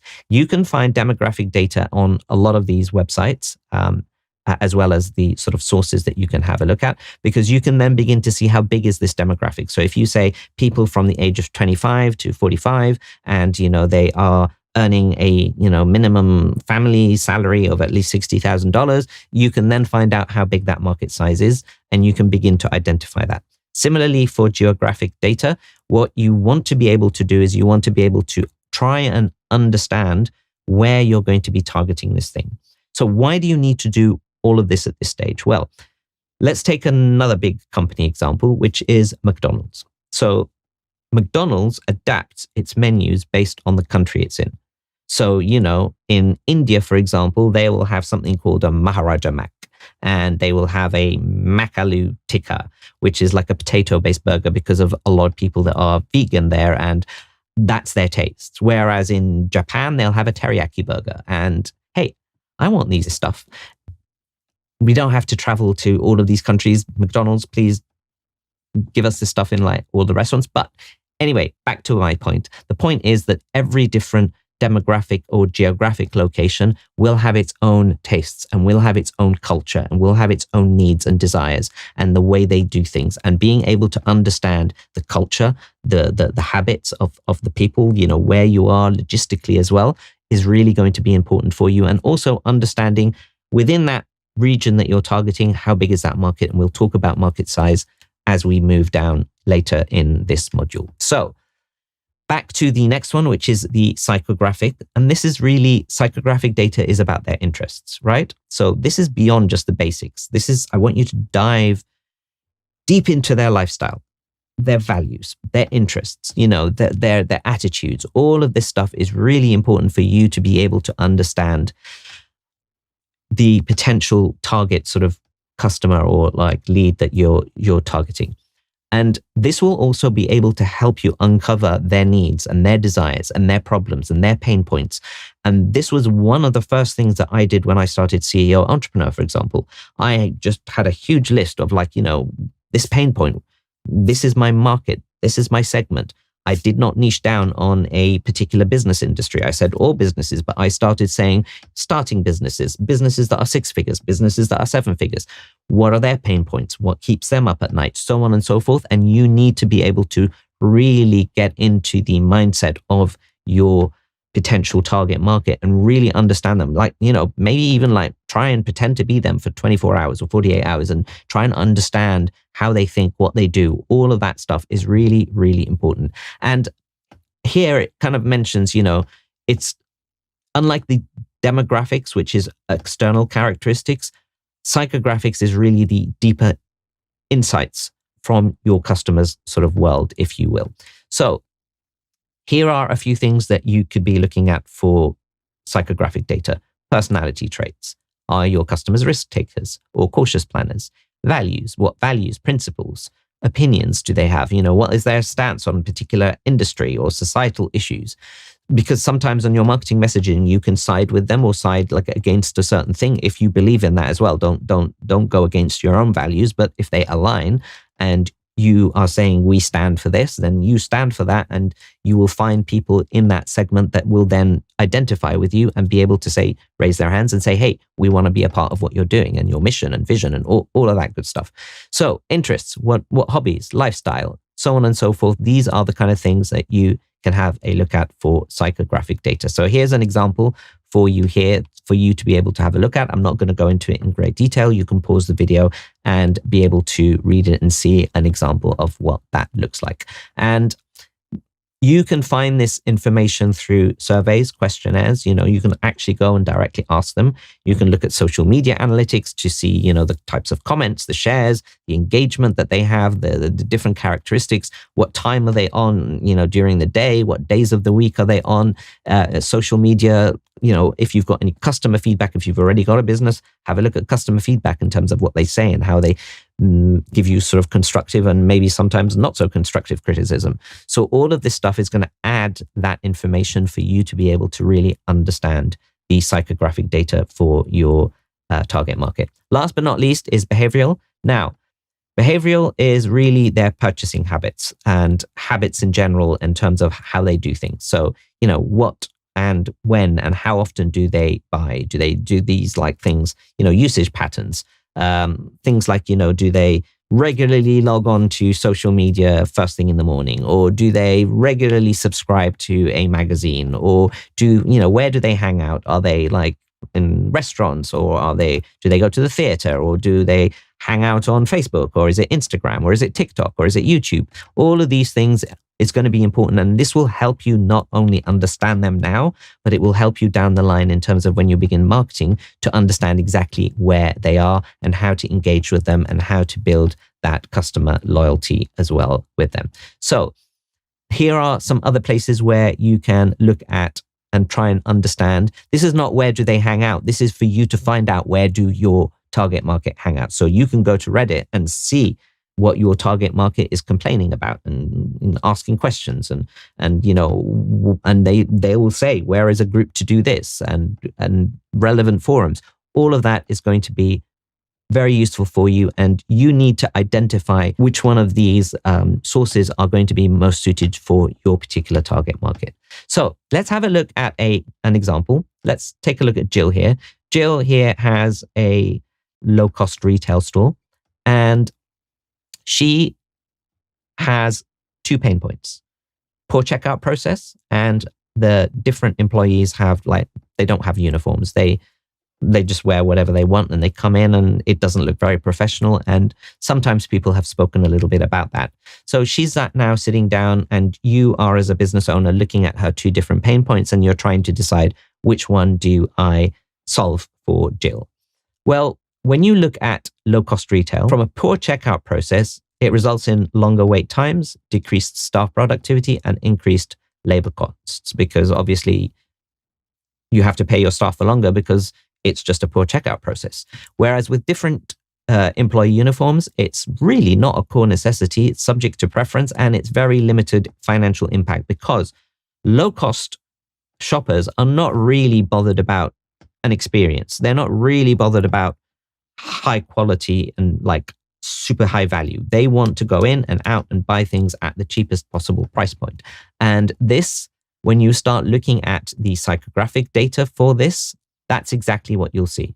So you'll see that the consumer profile, they're price-driven, time-sensitive, they're seeking convenience. Their motivations are, customers are primarily motivated by efficiency, speed. They prefer a no-frills shopping experience that allows them to make purchases quickly and conveniently. So observed behavior, they have high abandonment rates at checkout, complaints, negative feedback about long wait times, complicated checkout processes, all of that stuff. So with that data and understanding the psychographic data and understanding the people more, now you will know that actually the poor checkout process is a very strong business case that will help really solve Jill's problem, whereas actually the uniform is not that important. It's not a core necessity, and it's not that important by understanding also your target market. However, context is everything. And this is why I want you to sometimes take a step back and looking at certain pain points and looking at the environment and the overall picture of where things are. Imagine that maybe Jill actually is in a high-end fashion retail store, which is not low cost. Now let's have a look at the target market and the psychographic insights from their particular target market. So you've got consumer profile, experience-driven, values, immersion, and thematic consistency. They're willing to invest in a memorable experience. You can see the difference now. People are going in to get an overall experience. If you want to walk into, Christian Dior, or if you want to walk into Louis Vuitton, you're looking for an overall experience, and you expect to be like well served, and you expect this thing to be super high quality. Motivations: customers are attracted to themed environments and are looking for cohesive, immersive experiences that align with the theme of the store. For example, if this is a Disney store, kids sometimes want to go in and see their characters all dressed up, and they want to be able to see what they look like and interact with them and have this sort of themed experience. And then when you look at behavioral data, positive customer feedback on employee interaction, high engagement with staff members, and customer interested in themed merchandise or experiences. Actually, they want to spend more time in, so maybe long queue times is not as important. So when you look at it, longer wait times is no longer a priority, because increased staff engagement, it increases labor costs. So what you have with a poor checkout process is that you might have a poor checkout process, but you can include increased staff engagement. It doesn't increase your labor costs, but at the same time, you're charging an arm and a leg for your products or services. But when you look at the other side, you've got now for uniforms, it's brand positioning. It's brand like UVP, unique value proposition reinforcement. It's high financial impact. It creates a great experience. It looks professional. It looks branded. Now, poor checkout, it could still help, moderate, but the different employee uniforms are now a much stronger business case.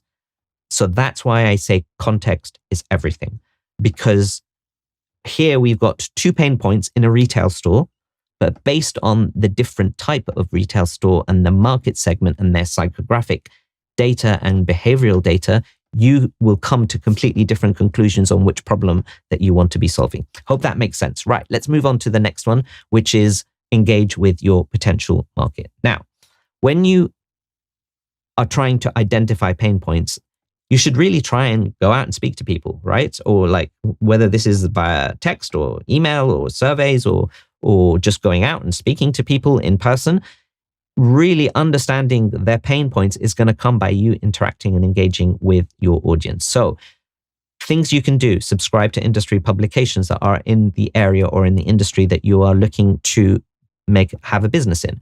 Read market reports, search online forums. You can use AI tools for research at the moment.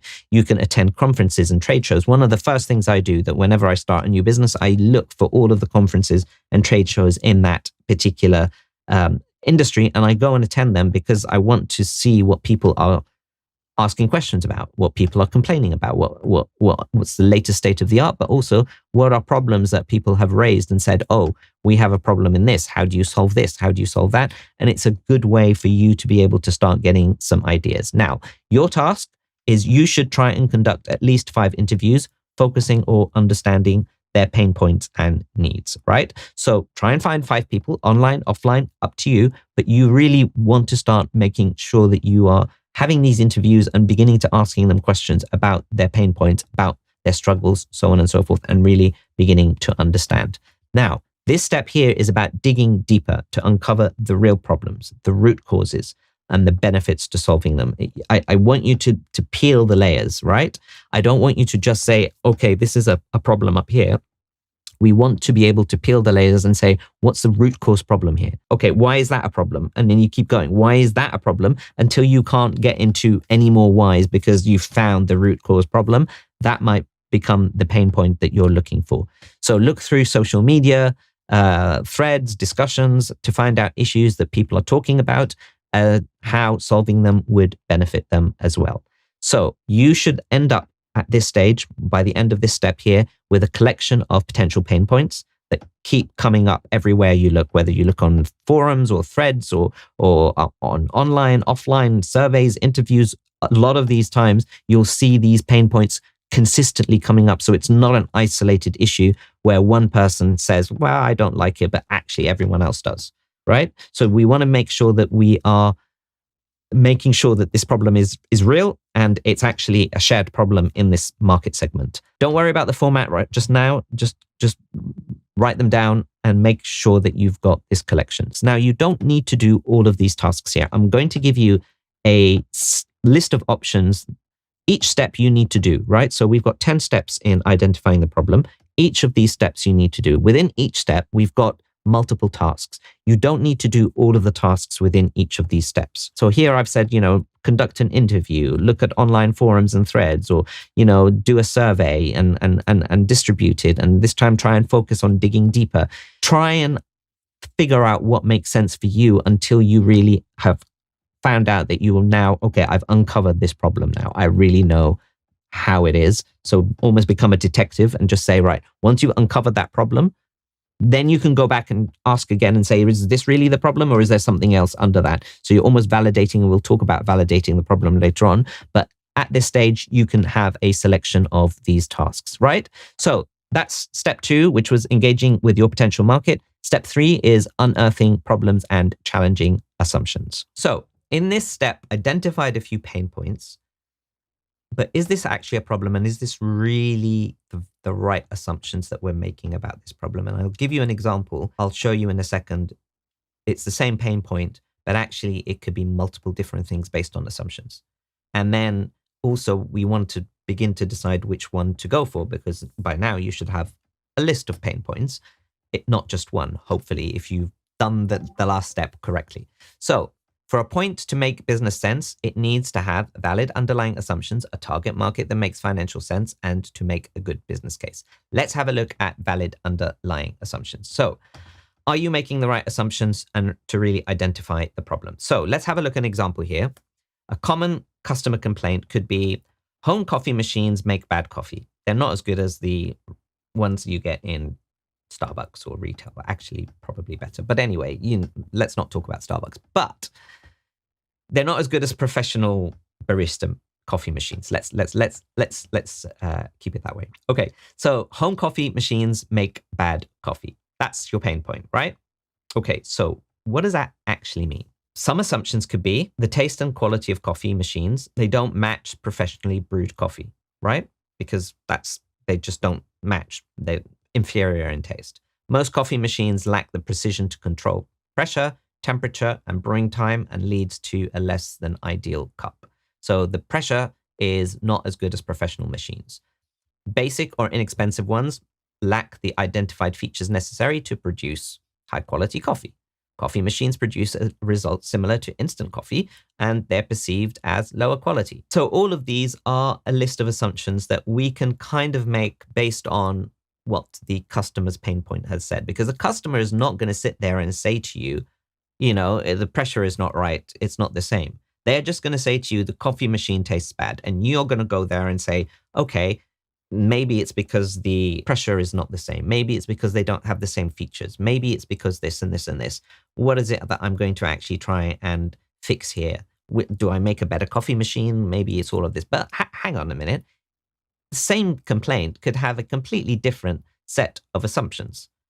Users aren't purchasing and using high quality beans. Consumers of coffee machines don't fully know how to use their settings effectively. Consumer machines are difficult to use. Users might be neglecting proper care and maintenance of the coffee machine. Other factors could be affecting taste, such as water quality, getting cheap or inexpensive pods. They might be cheaping out and not getting the original stuff. So there's a whole bunch of other assumptions that actually has nothing to do with the coffee machine itself, but it's all the things around it. They're not getting the high quality beans. They're actually difficult to use. They're actually this, so on and so forth. And when you start looking at these two different sets of assumptions, it's the same pain point. But actually, we could come up with completely different solutions, products or services based around these sets of assumptions that we make based on the complaint or the pain point that the potential customer has made. So the pain point a user gives might be the same, but it can be the difference between you having three different solutions, right?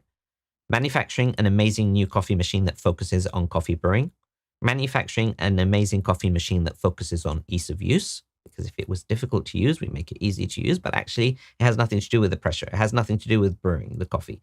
It's just difficult to use, and if we can make it easier to use, then great. Or simply educating consumers on how to use a coffee machine properly. And you can see now we've got three different potential business ideas that we've got out of the same pain point. And they were all based on different assumptions that we make. And I don't want you to make the wrong assumptions. I want you to dig deeper to make sure that the assumptions that you're making are valid and they are the correct assumptions, because you can go back to the potential customer and you can say, hey, how do you use your machine? And then they might dig in and they might tell you it's really difficult to use and whatever, and this and that and the other. I don't know how to use it. And I lost the manual and I did this and I looked at the manual. It didn't make sense. And now you're beginning to see, actually, if we can just do a course or a book or an educational video on how to use your coffee machine, it might actually make an amazing cup of coffee for them. Or they will sit there and tell you, actually, I've tried every single coffee bean. I've tried using all the different processes. I've tried, looking at all of the videos. It just does not make great coffee, or it's super hard to use. So you get the idea. So here, now we need to refine our problem statements, and we're going to expand our problem statement as we go along. But now let's refine the pain points and the underlying assumptions.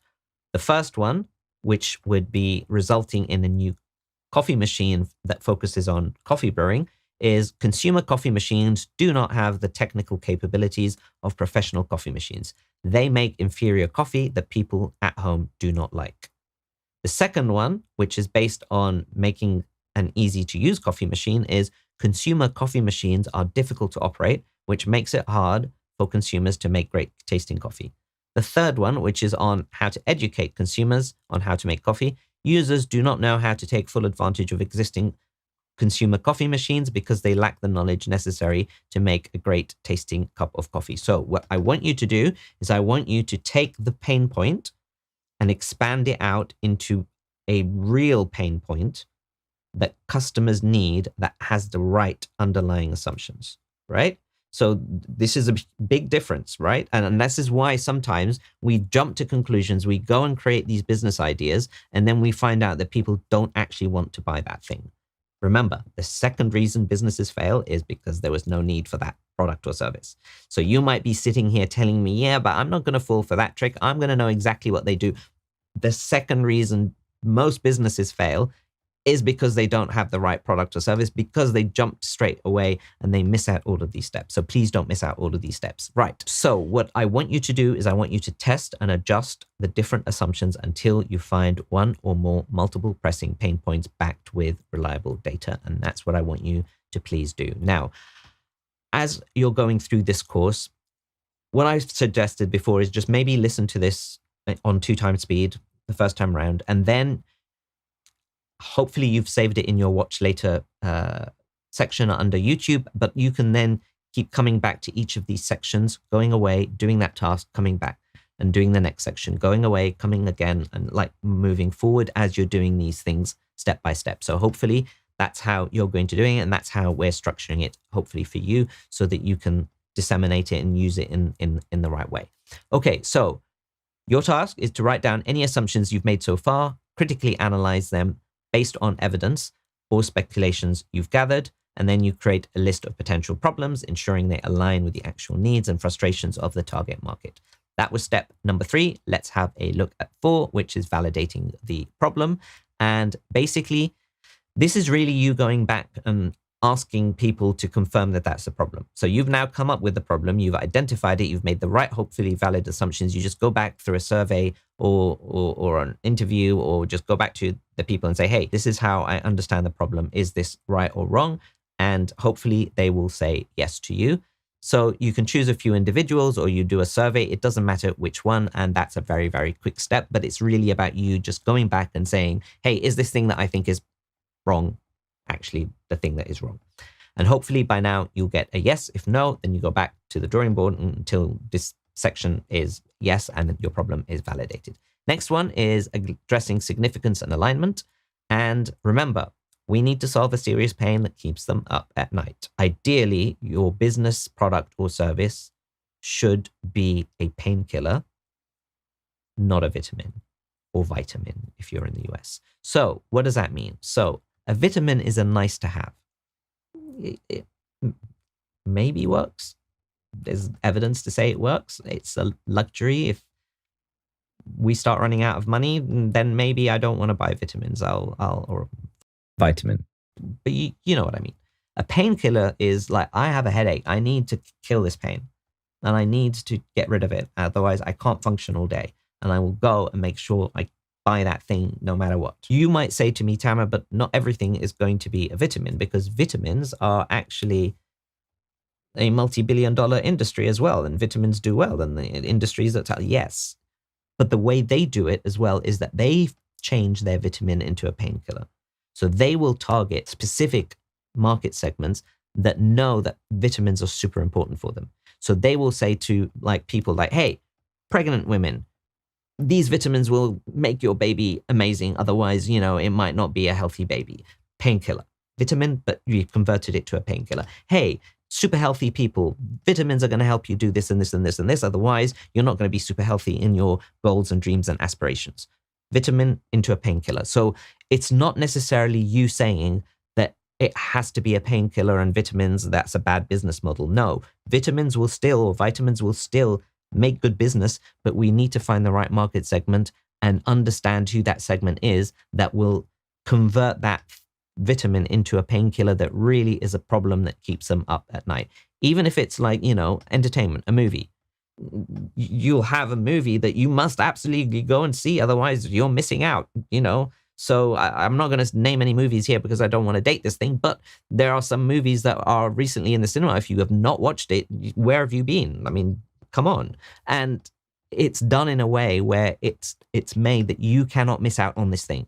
So even when We are talking about the entertainment industry. We're talking about holidays. You have to have a holiday, otherwise, you'll burn out, and you have to do this. So all of these things will and can be converted into a painkiller. We just need to find the right market segment that will consider that product or service or that pain point as a serious pain point that keeps them up at night. So let's take Jill's example. Jill now has moved on from retail, and she's now in the skincare industry.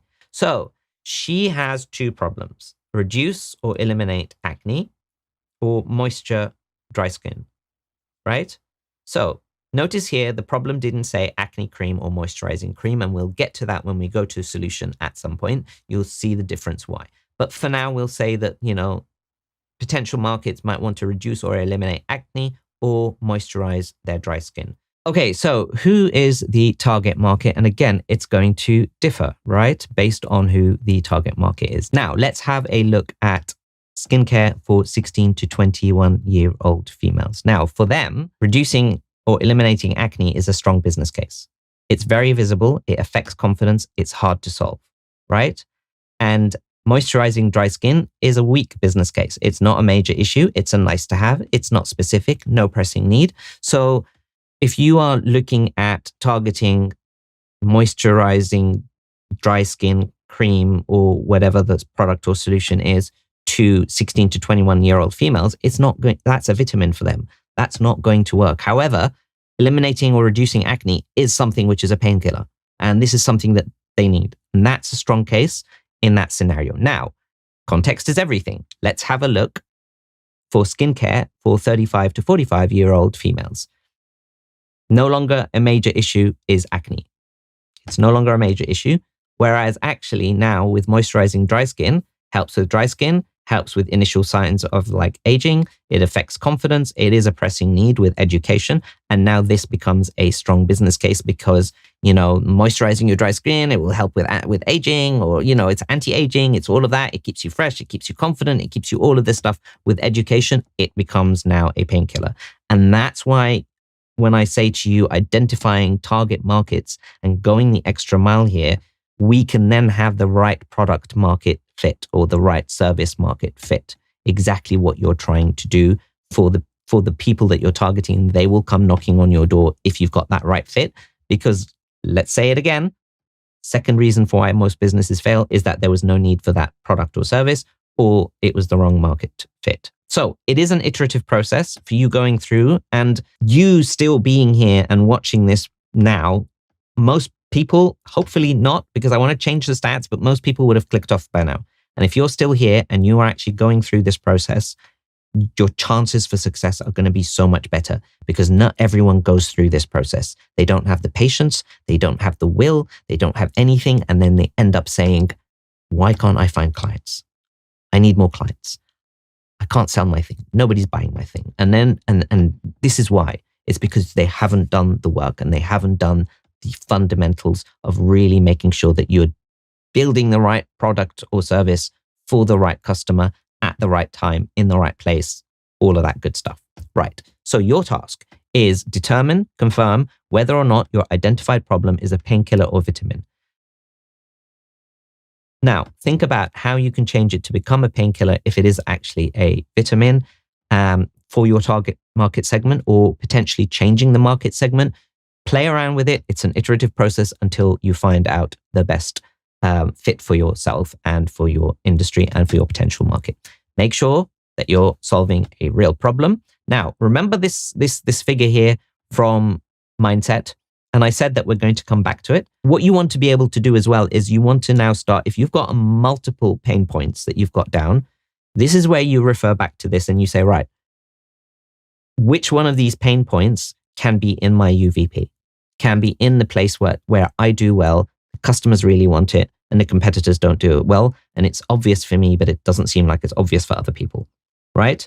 And this is where we start marrying the two together, not the other way around.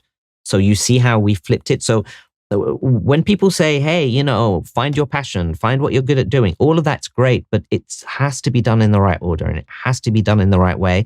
Otherwise, people end up picking the wrong business idea.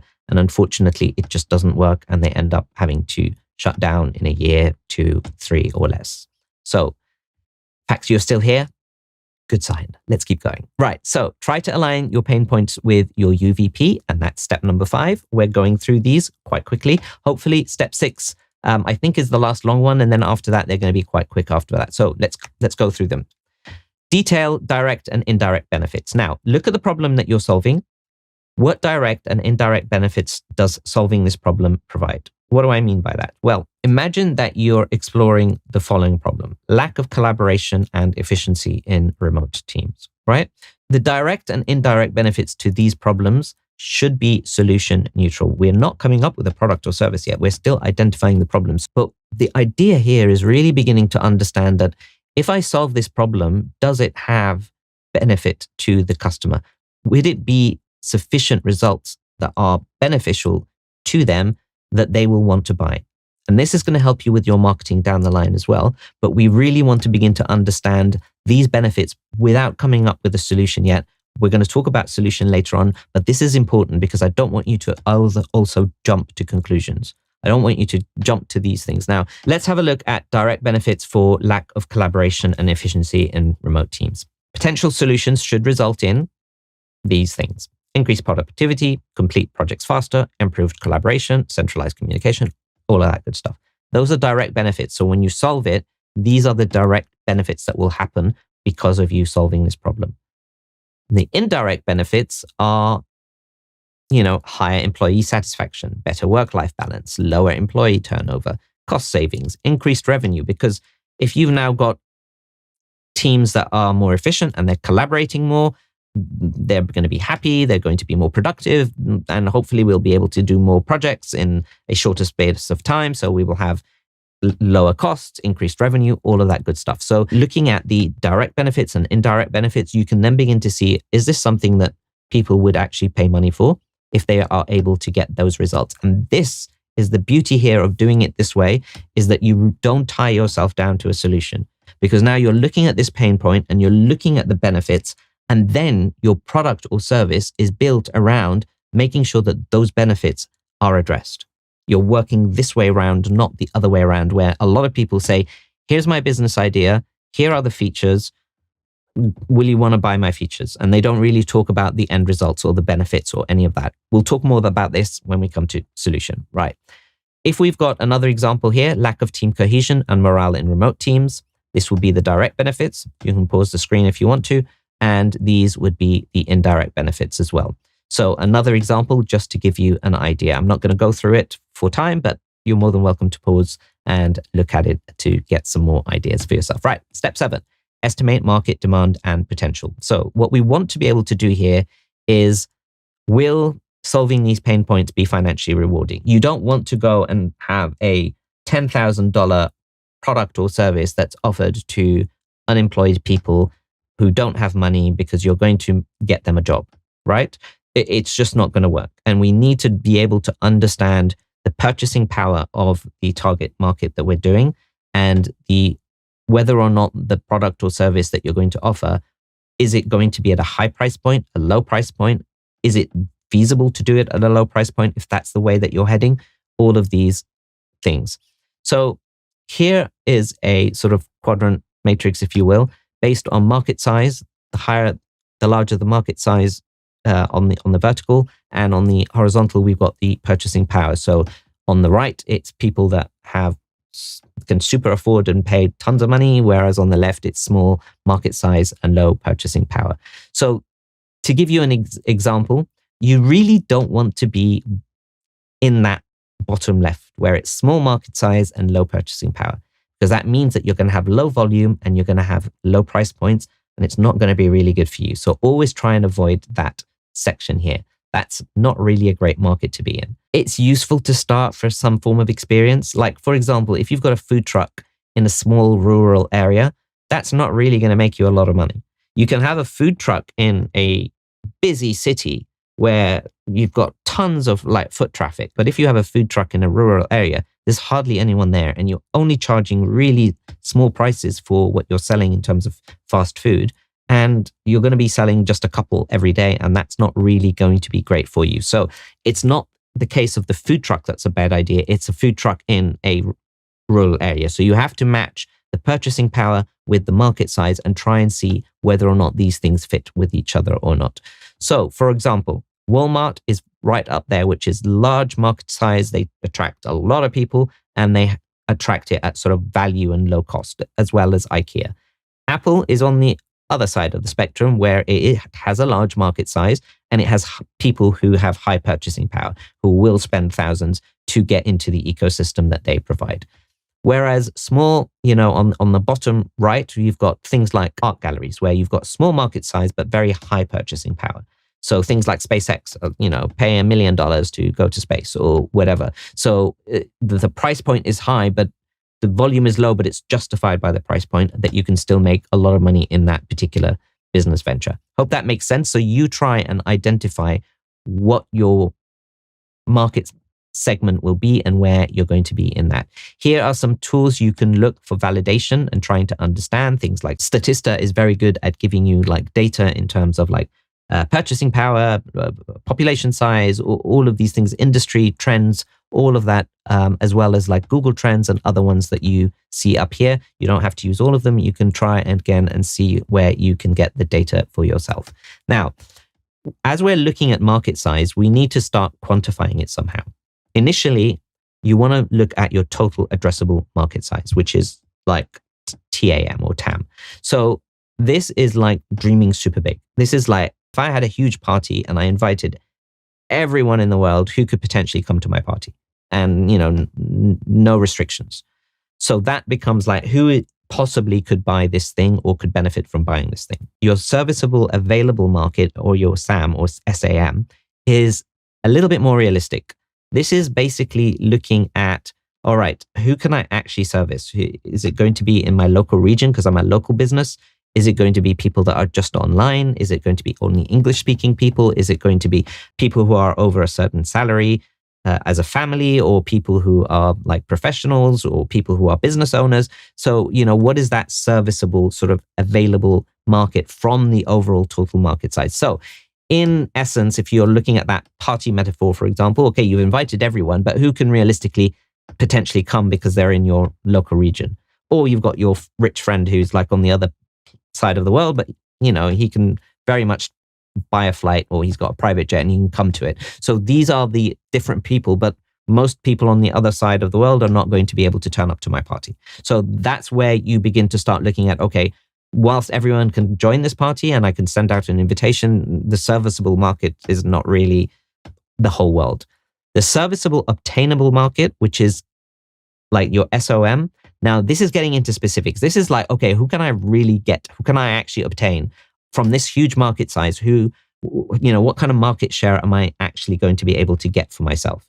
So this is usually based, back to the party sort of metaphor again. This is like, okay, who's actually going to turn up? Who am I expecting to turn up? I might invite the whole neighborhood, but actually just my friends are going to turn up here. And, the friends of the friends, because they speak to each other, referrals, they're going to be able to come. And that's who's actually obtainable, who I can actually target and get and make them buy my product or service. So understanding these are going to be really important for you, because you want to understand that your business is scalable and you've got a sufficient market based on the volume that you're doing. So if, for example, you're only charging $1 for a product or service, you need to understand that your SOM, your serviceable obtainable market, is going to be high volume. Right? Is there enough people, like, 1 million people to have $1 million business? You need 1 million people to buy one thing for $1. Alternatively, you need one person to buy something for $1 million. If you're buying a house or selling a house, and you say, all right, I just need one person to get $1 million. So based on your price point, based on the problem size, based on the type of demographics, their behaviors, all of this, you can then begin to see, all right, how big is this market? And is this something that actually I can scale into, that can actually generate me enough revenue to get me to where I want my business to be? So identify the specific subset of the total addressable market that your business can target. Consider location, resource, availability, all of these kind of things, and then take it down to SAM, and then take it down to SOM to really begin to identify the numbers that you think try to make educated guesses. Look at the population data, look at statistics, demographic data, look at your traffic that is on, whether it's on your website or social media, or people that are searching for this specific problem. There are a lot of ways that you can try and identify that. But, at the end of the day, it's an educated guess. You can't get exact numbers. You can't predict exactly who's going to buy from you. I know that. You know that. But we try our best, right? Okay, so use the tools highlighted before to research. Research. Well, I need to learn how to spell. But anyway, use the tools highlighted to research how many people are searching for problems related to your business. Okay, it's research, but Anyway, right. Analyze current trends related to the problem and chosen market. Is it a passing fad or is it something with lasting potential? This is also important because sometimes these things come and they're just a passing fad. It's like a month. You fidget spinners, and then after that, nobody buys fidget spinners anymore, so on and so forth. And you want to make sure that if you are going to grow and scale a company for years and years and years, it's not something that will just, become out of trend within 6 months' time, and then your business has to shut down again. Okay, so summarize your findings and decide if the market demand aligns with your business aspirations or not. So that was 7, which is estimate market demand and potential. Step 8 is confirm problem relevance and longevity. Relevance is you now looking at the current solution. So this is the first time now that you are actually looking at how this thing has been solved, or what are the competitors actually doing in this space. List down how they fall short, how you can actually make it better. Because if this problem was solved, people would not be having this pain point still, right? So when you're looking at current existing solutions, you're still looking for the shortcomings that they have. And does this present an opportunity for your business? And that's kind of really what you want to be doing, is making sure that, okay, I understand now what the problem is. So why has nobody solved this? Or have they? Maybe it's really just bad marketing. This company has actually solved it and it's bad marketing. And so then you know that your issue is going to be be better at marketing. But maybe the product or service itself is inferior. So then you have to improve the product or service. Again, just trying to understand this and gauging so that you go in and the decisions you're making down the line, as we start looking at strategy and we start looking at marketing and we start looking at sales and all of these things, you're making really informed decisions. Hope that makes a lot of sense. That's step 8. Like I said, the last few steps are just a couple of things that we just want to check off and validate. The hardest work has already been done so far in terms of identifying your problem. Number 9, the penultimate step, which is analyze your market opportunity and risk. And in this case, I want you to compile your findings and outline the market opportunity. Is this a problem worth tackling? Is this something that you want to do? What possible challenges and obstacles can arise in tackling this problem? Think about competition, think about behaviors, technology, trends, because you might be solving something that just around the corner, AI is going to solve anyway. Maybe. It's just an example, but you know what I mean. You just need to understand what trends are happening as well and begin to say, if I solve this problem, this is still something that I can continue to solve for 5 years' time. At least, hopefully. All right, so reflect on the overall viability of tackling the problem. Is the opportunity big enough to outweigh the risks? Because your risks are better competition. The risks are trends. The risks are like changes, adaptability, all of that stuff. Is the opportunity still big enough to outweigh the risks? If yes, then, carry on, I guess. And we'll move on to the next step. Last but not least is step number 10, which is finalize your problem statement. And this is going to form your business case part 1. And essentially, we've said this before, this is what it needs. It needs to make a good business case. So what does that actually mean? The more knowledge you get as you go along, you will constantly need to check on, whether or not this updates things and changes things, right?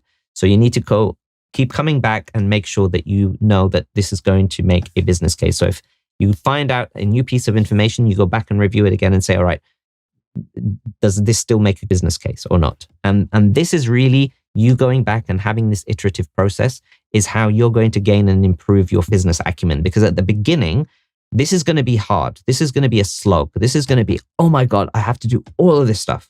But once you know how to do this, your business acumen, from experience, you'll know how things are done very quickly, and you'll be able to gauge whether or not this is an opportunity that's worth making that decision or not. I'm giving you the fundamentals here. And as time goes on, I'm not telling you to skip stuff in the future, but you'll be able to zip through these very quickly when you start looking at a similar business problem and a pain point, and immediately your brain is like, okay, is this the right assumption? No, it's not. Actually, what's the assumption here? Let me go and speak to this person. Let me do this. Let me do that. And then you very quickly, these 10 steps you could just zip through, hopefully once you become a pro at running businesses, right? So let's still establish a little bit more what a problem statement will contain. What's the problem? Write down the problem, what it is. Try to be specific. How did I validate the problem is actually a real problem? Who does it affect?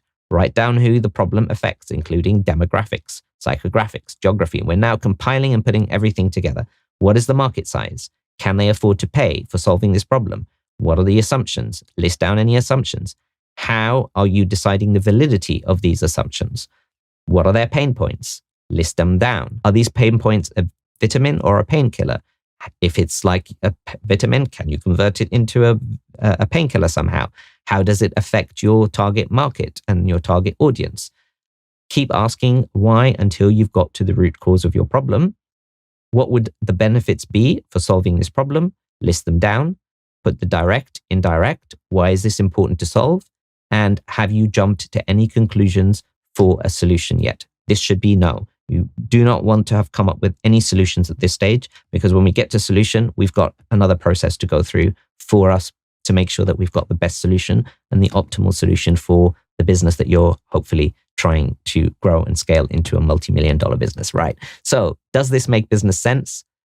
What is the market opportunity, the market size? What are the risks? And is this a problem worth solving from a business standpoint? Here is an example problem statement that you will be writing down, where you say problem, validation, target market, affordability, assumptions, pain points, impact.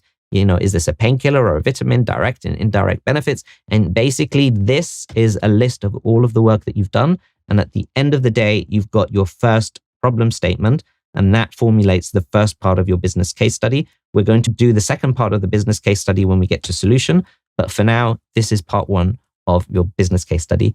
And again, I'm not going to go through this in detail. You can pause the video. You can have a look and read it. And by the way, like I said, if you want a copy of the slides, there will be information in the description below on how to be able to get those, right? Okay, so your task, based on all of your research, compose a problem statement. Job done. We finished the problem. Congratulations. You're doing amazingly well. If you're still here by now, the next one is going to be not solution, the strategy. And I'll explain in a minute why strategy needs to come a little bit before solution. So let's do that right now. Ready? Let's go. Strategy is a funny one because a lot of people sometimes think it's fluff and think that they don't need it at the beginning. Come up with a business idea. Let's go and try and sell it. And, we'll make things up as we go along. And all too often, as businesses begin to grow, the ones that do actually end up growing and scaling, they come back to strategy and they say, I should have done this earlier. If I had done this right at the beginning, I would have saved myself a lot of misery, a lot of mistakes, a lot of things that I did wrong, a lot of things that didn't work. Several businesses of mine actually failed before I got to the one that actually worked, and because I started strategy early. And then as you begin to scale through the business as well, it becomes more and more and more important. The end of the day, your job as the CEO of your business is strategy. That's your job description, is laying down a strategy for the business and making sure that everyone else around you executes it. And that's what working on your business actually means. And we need to lay the foundations from day one, day zero even. We need it right from the beginning. It's not fluff. So please do not underestimate it. Remember, mindset and strategy are probably the most important factors for success as a business owner or a CEO entrepreneur. That's what the 3% do. That's what the real minority work on. That's what working on your business actually is. And I want you to really start thinking about, because people sit down and they say, well, my strategy is to make more money by the end of the year. That's not a strategy. That's a goal. Or, my strategy is, my vision and values and let me copy and paste some things from the internet and put it down on my website, and that's my values and that's my whatever. It's a tiny part of strategy, and it's done in the wrong way as well. So let's break down really what strategy is, and let's try and get this right from the get-go. Okay. So again, if you're here, you're doing amazing. This will set your business on the right tracks with the right foundations. So you're not building a house on like sand with zero foundations. You're building a solid infrastructure for your business so that as it grows, and you'll be able to hopefully grow faster as well, because you'll be able to identify certain things that you need to make decisions on, right? So what is strategy exactly? So let me break down this long sentence into parts. Actually, this is the first part of 3 parts. And let me explain each bit as we go along. And then we're going to start dissecting it even more as we sort of go through the module as part of this course. So a strategy is a series of integrated, deliberate choices that you make. Now, each word here is super important. They are picked intentionally on purpose because together they formulate your job description. So take time to read this and really understand what this means. A strategy is a series. It's not just one thing. It's a multitude of things in series. So things that happen in consequence with each other. Integrated, deliberate choices.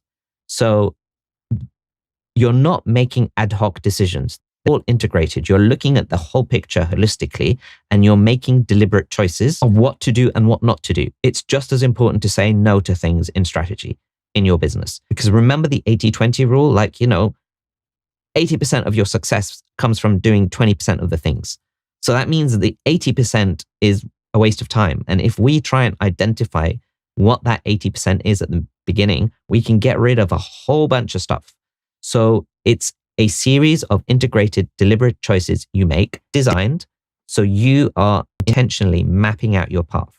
You're designing and navigating through challenges. So designed to navigate. So you're going through obstacles and challenges, and you're saying, here, this might happen, so I'm going to do this way. It's like Google Maps for your business. It's like, GPS, sat nav, whatever you want to call it, Apple Maps. It's that for your business. When you start a route or a journey, you say, here's my end destination. Google Maps or whichever one that you use, Waze or whatever, it will basically start saying, well, there's traffic here, there's a roadblock here, there's roadworks here, there's this. This is the best route. Actually, you've got 3 routes, but you can't go this way because that's just going to give you 2 hours like extra waiting time because there's an accident on this road. So take this road instead. And this is what you want to be doing for your business. You want to be saying, here's my destination and here's my potential options and here are potential obstacles and challenges. And this is what I'm going to do to be able to get there. And most people don't do any of this. Everyone is working at the tactics level. And I'm going to show you a figure in a bit, which shows you the difference of where most people work and where we want to start and then work our way down. Okay. So a strategy is a series of integrated, deliberate choices you make designed to navigate you through challenges and obstacles and steadily guide you towards your long-term destination. Steadily guide you. So it's not something that we're going to do in a short term. It's not ups and downs. It's not a roller coaster ride. We're trying to make sure that we're going through this systematically, methodically, steadily towards your long-term destination, which you've got ahead. That is what strategy is. Now, it's a whole bunch of gobbledygook and a whole bunch of words. It will make sense, hopefully, when I start taking you through what we're going to be doing as we go along. Why strategy? Strategy is super important. If you don't have it, your business is not going to do great. That's the cynical way of looking at it. But from a non-cynical way, when you don't have a strategy, you've got all of these objectives and they're not really identifiable about where you're going. Maybe I start Instagram. Maybe I do this. Maybe I bring a salesperson. Maybe I need to run some ads. Maybe I need to have these 3 products and see which one works best. And by the way, that's a horrible idea. Please don't do that. Actually, just focus on one thing at a time and actually get it right. Split test it. Make sure you've optimized it, then move on to the other thing. We'll get onto that when we're starting to look at solution and marketing and stuff like that. But for now, you've got all of these objectives that are all over the place. You have no idea where you're going and it's just a mess. And you might be starting things that actually are a dead end. And what strategy does is it really begins to say, here's my destination, here are some obstacles, and this is my path that I'm going to take. These are things down here that I am not going to even attempt. I'm not going to do those because they're a waste of time. They're not aligned. They're not integrated. They're not in series of what I want to do to get me to my long-term destination. And I'm going to have all of these things that will guide me to my long-term destination. So you've probably heard all of these phrases and terminologies, right? Mission, vision, values, strategy, tactics, goals, objectives, KPIs, all of that stuff. So what do they all mean and how do we fit them into a bigger picture? Well, we've developed a strategic planning framework, and your business starts with your values. And values, again, do not underestimate it. I sat down last week working with a business owner who has $40 million in annual revenue. And we spent an hour just talking about values that he had already spent a day working with his team on so that they can improve it. And he was sitting there saying to me, you do not realize how important every word is, because this is what's going to attract the right team. This is what's going to attract the right customers. This is what's going to create our work culture. This is what's going to be the basis for how we develop products. This is going to be the basis for this and this and this and this and this. And a lot of people, again, they think of values as this thing that, integrity, transparency, excellence. Let's copy and paste these words. And it becomes meaningless, and it becomes something that is not really what you should be focusing on. And values is something that is core. It's your DNA. It's the DNA that binds your business. This is how you're going to behave and function and work with each other as a team, as yourself, along with your clients. And then later down the line, as you move away from the business and start working on the business and you have a team, the team will be the ones that align with your values and your vision, so on and so forth. So you'll see that values, then you have the vision, mission, and strategy. So then underneath that, you've got your business strategy, which is this module here. And we will focus on the business strategy in terms of how are we going to get to our end destination? What does success look like? All of that good stuff. And then from there, you've got strategic goals. So once you've come up with your strategy, that's when you come up with your strategic goals. And I'll give you an example later so that you can see what each one means. Then after you've got your strategic goals, you've got your overall business strategy, then you've got functional strategies within your business. So customer strategy, it's like your marketing strategy, your sales strategy, your operations strategy, your finance strategy, your people strategy. All of these are functions within your business where you're coming up with a strategy for each of these. But you as the CEO, you're sitting there looking at the whole business as a product and saying, this is the strategy for the entire business as a unit. And then things will trickle down and cascade down. Then you've got objectives, then you put down a plan in place, and then you've got tactics, and then you've got some metrics to measure these. And that's kind of how this thing works. Now, most people are working down in the tactics. Let me run an Instagram thing. Let me do cold email. Let me do this. Let me do that. And these are the tactics that are not tied to any structure at all. And that's why a lot of businesses will sit there being overwhelmed by trying to throw everything at the wall and seeing what sticks. And by the end of it, they've either run out of cash or they've just burnt out. And that's not what I want for you. I want you to begin to say, all right, now here is a structure, here's a framework for me to be able to start building my business in a way that everything is clear and everything is aligned, so that when you do start hiring teams, they're aligned to your overall strategy and your overall vision. When you do start looking at your products and services that you're developing, it's aligned. Your customer service, aligned. Everything is unified and it forms, like I said, the backbone of your business, and everything becomes so much easier. Now, another way to present this is why, what, how, and who. Why do we exist? What needs to be done? How will we do it? And who's going to do it? The values are essentially, what do we stand for? Why and how will we behave? That's why, what, and how. Now, your vision is up in the why. Why? What is it that you're going to achieve and why? Your mission is also up in the sort of the why and the what.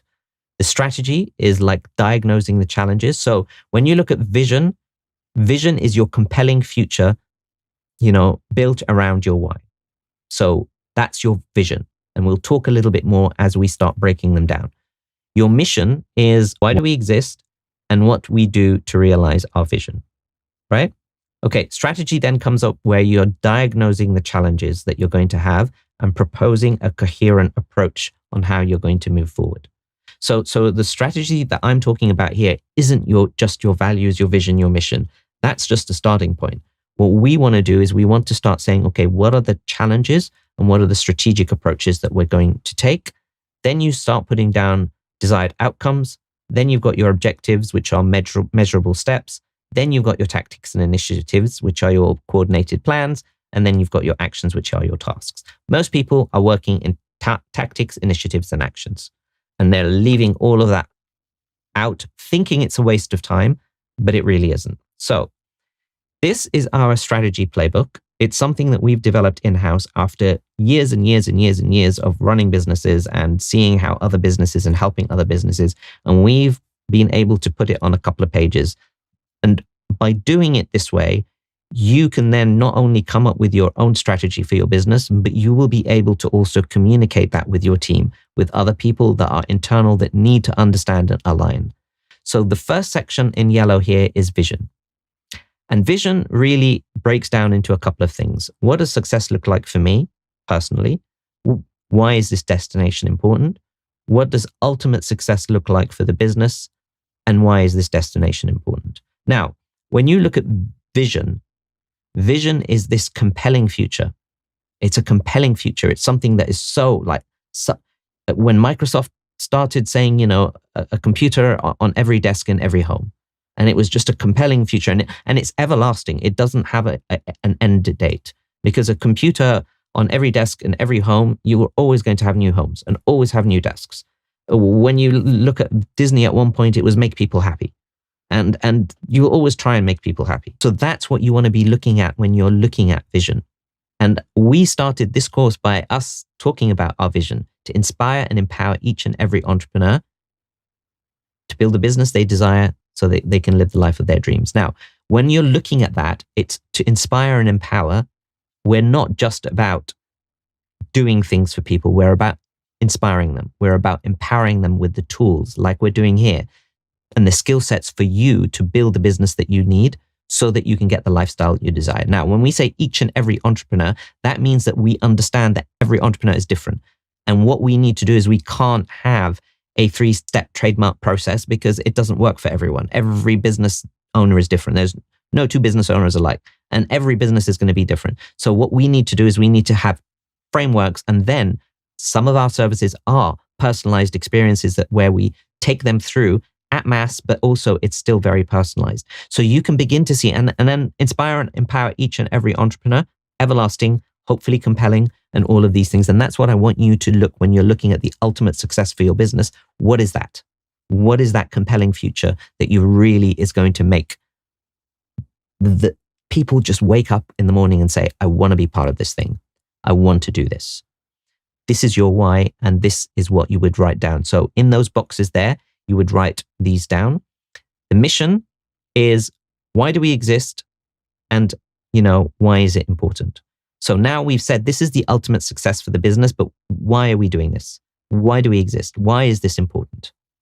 And for us, it's, 3% of business owners succeeding is disgraceful. The education system has not helped us at all. The education system was created back in the Industrial Revolution to dish out factory workers, and everyone is taught to follow and not lead and not to take risks, and it's conditioned us to fear failure. And we need to fix this status quo, and that's why we want to do it. And so this is something that you need to be going for, is then you say, why do we exist and why is it important? What will we work on to achieve this? Now, the mission really is, what is your mission on a day-to-day basis that you're going to do to achieve that vision that you've put down? So what will you work on to achieve this? So to achieve this vision. So that's your mission. Values is, what do we abide by? What is it we do? And what actually we're against? What is it that we don't do?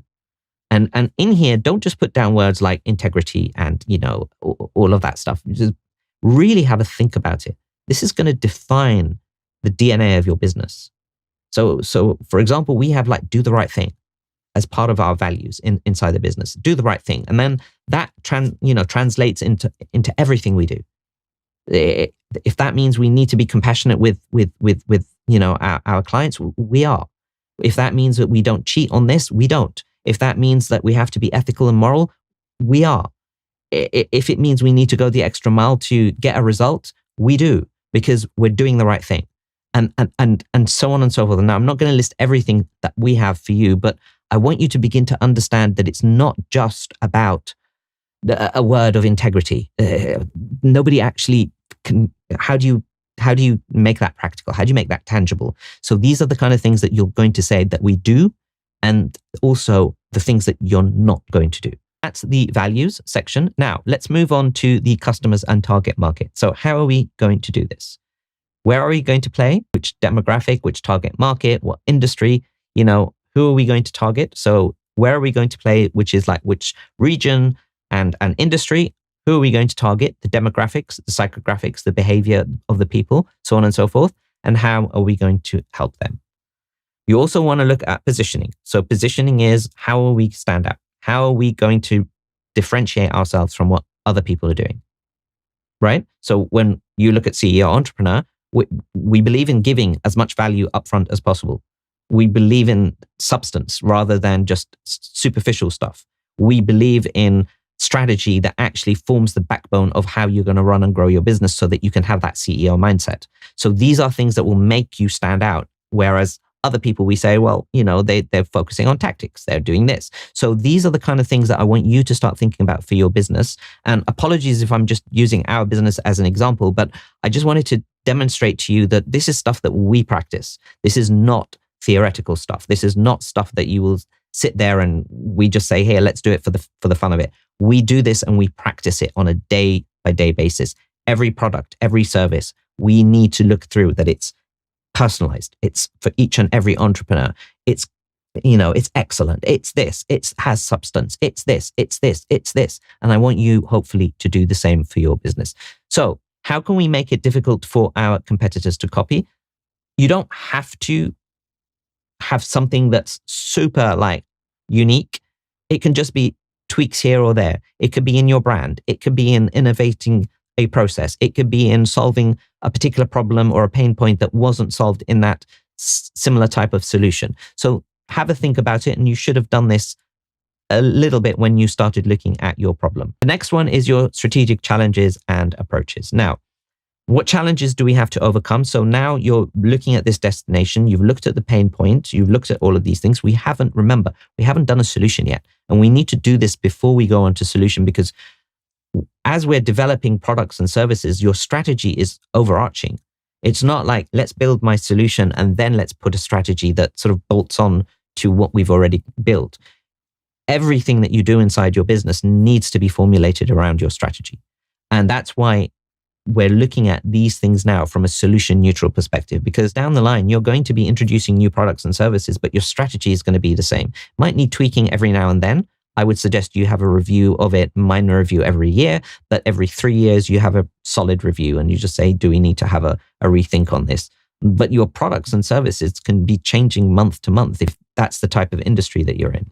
So what challenges are we going to have to overcome, and what are the strategic approaches to overcome these challenges? I'll give you examples so that you begin to understand. Now, this here is the first page of the business strategy playbook. And as you start your business, you're literally just answering these questions to put down the first part of your strategy. But as the business grows and scales and you shift gears when you're a 6 and a 7 figure and an 8 figure business, each one of these boxes is going to have its own tools and its own scenario planning and things like that, which is why I want you to start thinking about this and laying down the foundations like this from the get-go. So this is the first page of your business strategy playbook. And as you are starting out and under 6 figures and you're just starting your business, all you need to do is answer these boxes and answer these questions and fill it out and have a really good think about it. Again, take some time out and have a good think about this. But once your business scales and you start moving into 6, 7, 8 figures, you're going to need to shift gears, and then each one of these boxes has its own tools and has its own philosophy behind how to approach it. But you don't need to do that at this stage yet. And this is why you start now with the right infrastructure. But then as your business scales, this foundation here can then become more complex and then can scale with you as you go along. So Once you've begun to put down your strategy and you say, here is my strategy, the next set is then laying down strategic goals. And let's have a look at a potential approach as an example. So a strategic approach could be compete at a higher price point using our standout feature. Now, you could either compete at higher price points, you could compete at lower price points, you could compete based on innovation, on technology, on process, on logistics. There are so many different ways that you can have a look at your strategic approaches. And we're going to have a look at business models. After we go to solution, we'll circle back and have a look at business models. But let's say for now that you're looking at competing at a higher price using our standout feature that we've got. Strategic goal 1A could be then phased pull out of current target market segment that prefers lower price point. Because we've been selling this at a lower price point, we're going to have a phased pull out from that target market because we can only sell it to them at a lower price point. And then introduce this differentiating factor or feature into our main products and then successfully enter the next or this identified target market segment. So you can begin to see here's a strategic approach and here are the strategic goals that we're doing. And again, we're not putting down make $1 million. That's just a goal. We're looking at strategic goals of entering a market, introducing a new product or service, trying to look at price points, trying to do, things in a way. We had a change of strategy by releasing this course on YouTube. And that was backed by a whole bunch of things where we started looking at AI and we started looking at different trends of YouTube and how things are working. We said, no, actually, you know what? We want to put this entire course on YouTube. We think that this has the best way for us to get to as many people as possible, provide value to those who cannot afford it. But at the same time, it gives us the exposure that when people do want to have a community and mentorship and sort of like-minded entrepreneurs, as well as the know-how and the experience and the personalized advice and accountability, then they could come to us at a separate sort of way, and that will be where we stand out. So you can begin to see that strategy is always maneuvering based on trends as well as and when they're happening. So the second page then of the business strategy playbook is your strategic goals. And you'll see here that it literally gives you the space for you to sit down and put down, here's my strategic approach, here's my timeline, and here are the strategic goals for this strategic approach. And this is what I'm going to focus on quarter 1, quarter 2, quarter 3, quarter 4 for the year. And you update this once a year in terms of how you're going to go about it. So that's your strategic goals for your business strategy playbook. And it should give you a good starting point for really beginning to understand how you're going to stand out in the marketplace in your business. And I'll show you an example after this section here, where we're looking at the strategic planning framework. Remember this? Right. All of these things, let's give you an example of what each one of them actually looks like. And for an example, I think it's for the skincare. I think it's for wellness and skincare. So when you start looking, let's zoom in a little bit. So strategy.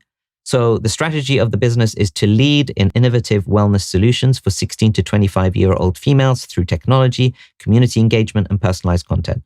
Our data-driven brand will adapt to market trends and customer feedback, strategic partnerships, team development, and a customer-centric approach that will guide us in navigating future challenges. Now, that is a short 2 paragraphs, but actually there's a lot in that.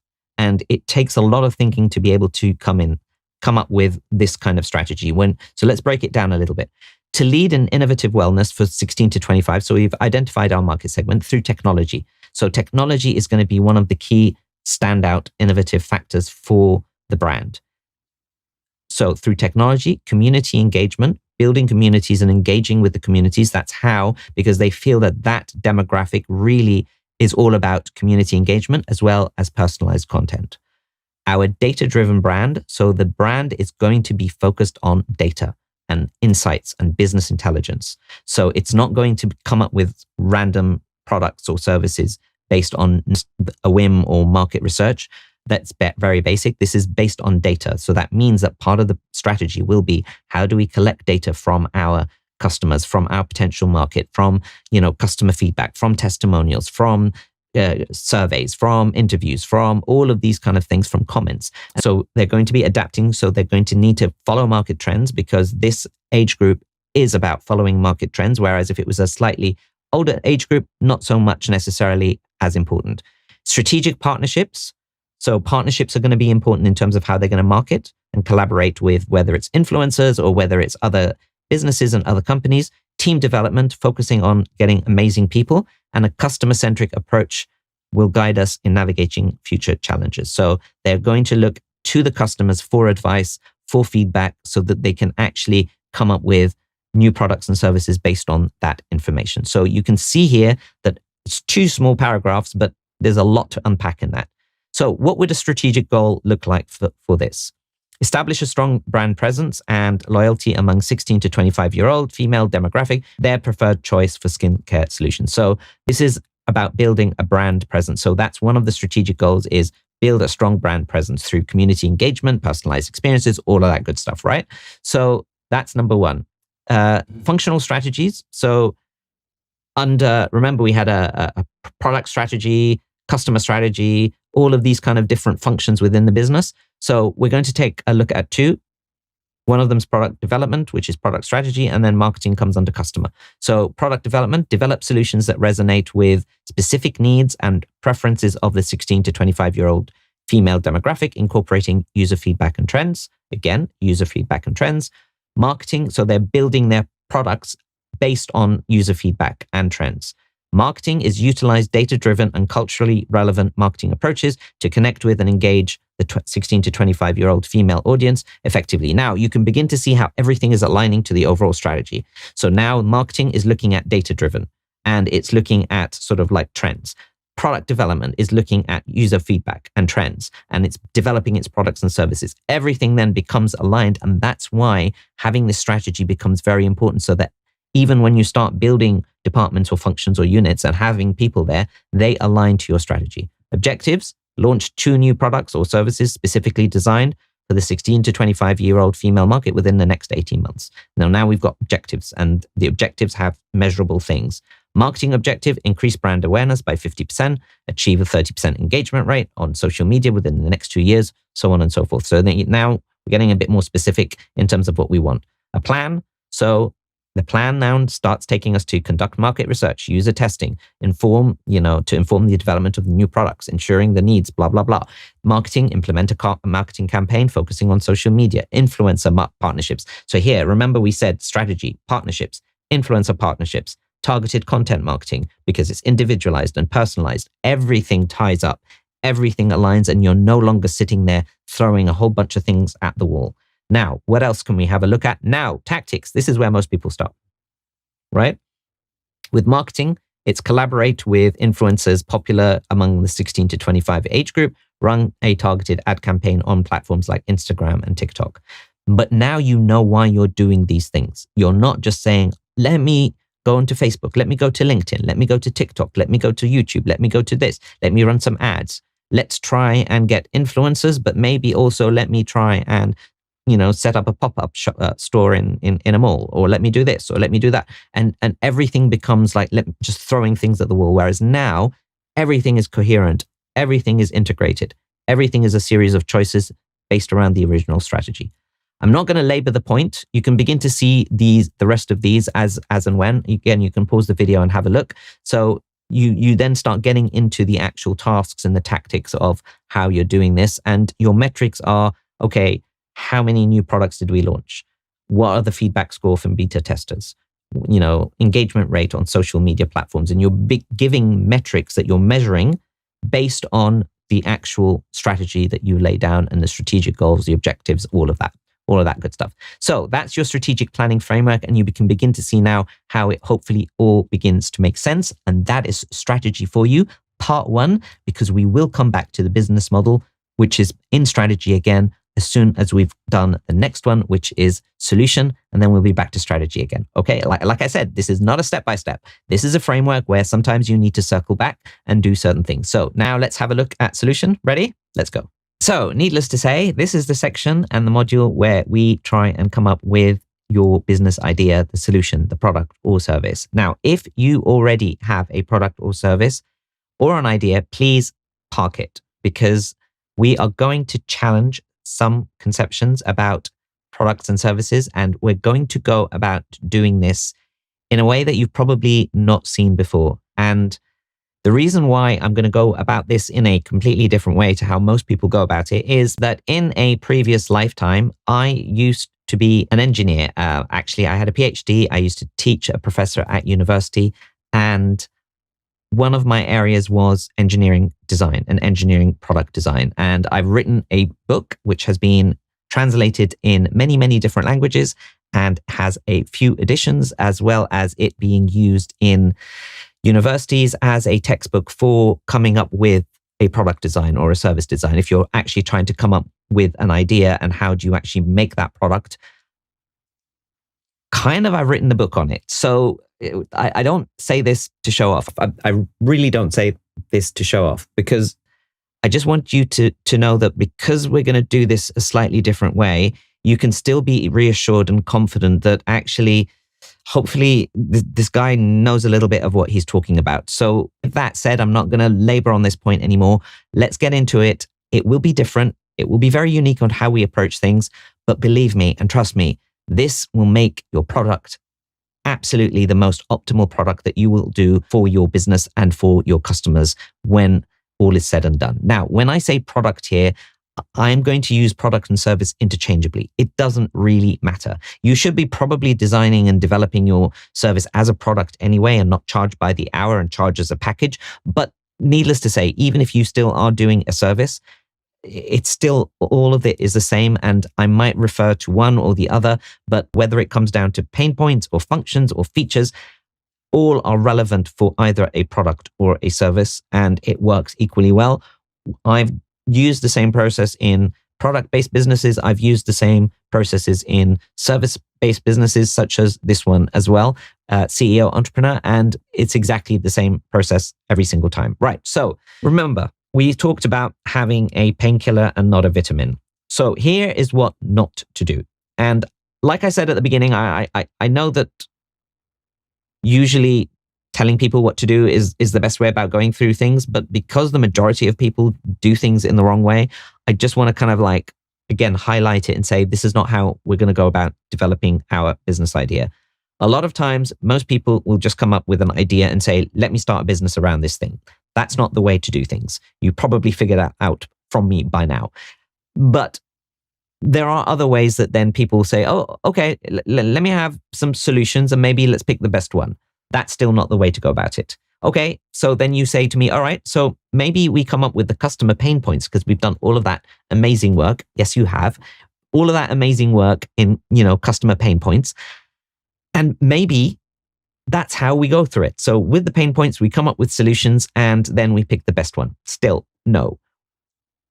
Even when we get to doing this, which is a lot closer to what we actually need, which is from customer pain points, we switch over and try and identify the benefits gained and then come up with solutions according to the benefits. And we touched a little bit on that during the problem module. So this is a good way of doing things.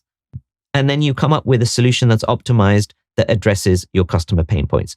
Almost there, but not quite. We need one more missing thing that actually makes a big difference in how you go about developing your products and services. And that's with solution neutral functions. Let me explain what that is, because what we don't want to do is jumping to conclusions straight away. We need to take a step back and we need to think about all of the different options and all of the different possibilities as we're going through. We need a much more structured approach so that we don't overlook the oversights. Now, when you are looking at something or looking for something, our brains work in a way that once we've come up with an idea, we focus predominantly on that idea, on that thing. So, and there have been many, many tests and scientific experiments on this, where if you're not looking for red cars, you won't see them on the road, or a particular make of cars. But all of a sudden, you start thinking red car, and all you see down the road are like red cars all over the place. Or if you're looking for a Porsche, you'll start seeing them, even though that your brain hadn't seen them before, because that's what you focus on. And it's similar when you start saying, all right, if I come up and say, I need to build a jug, so that, this is what I want to do. I want to sort of pour like liquids and pour like juice, and I need to go and build a jug.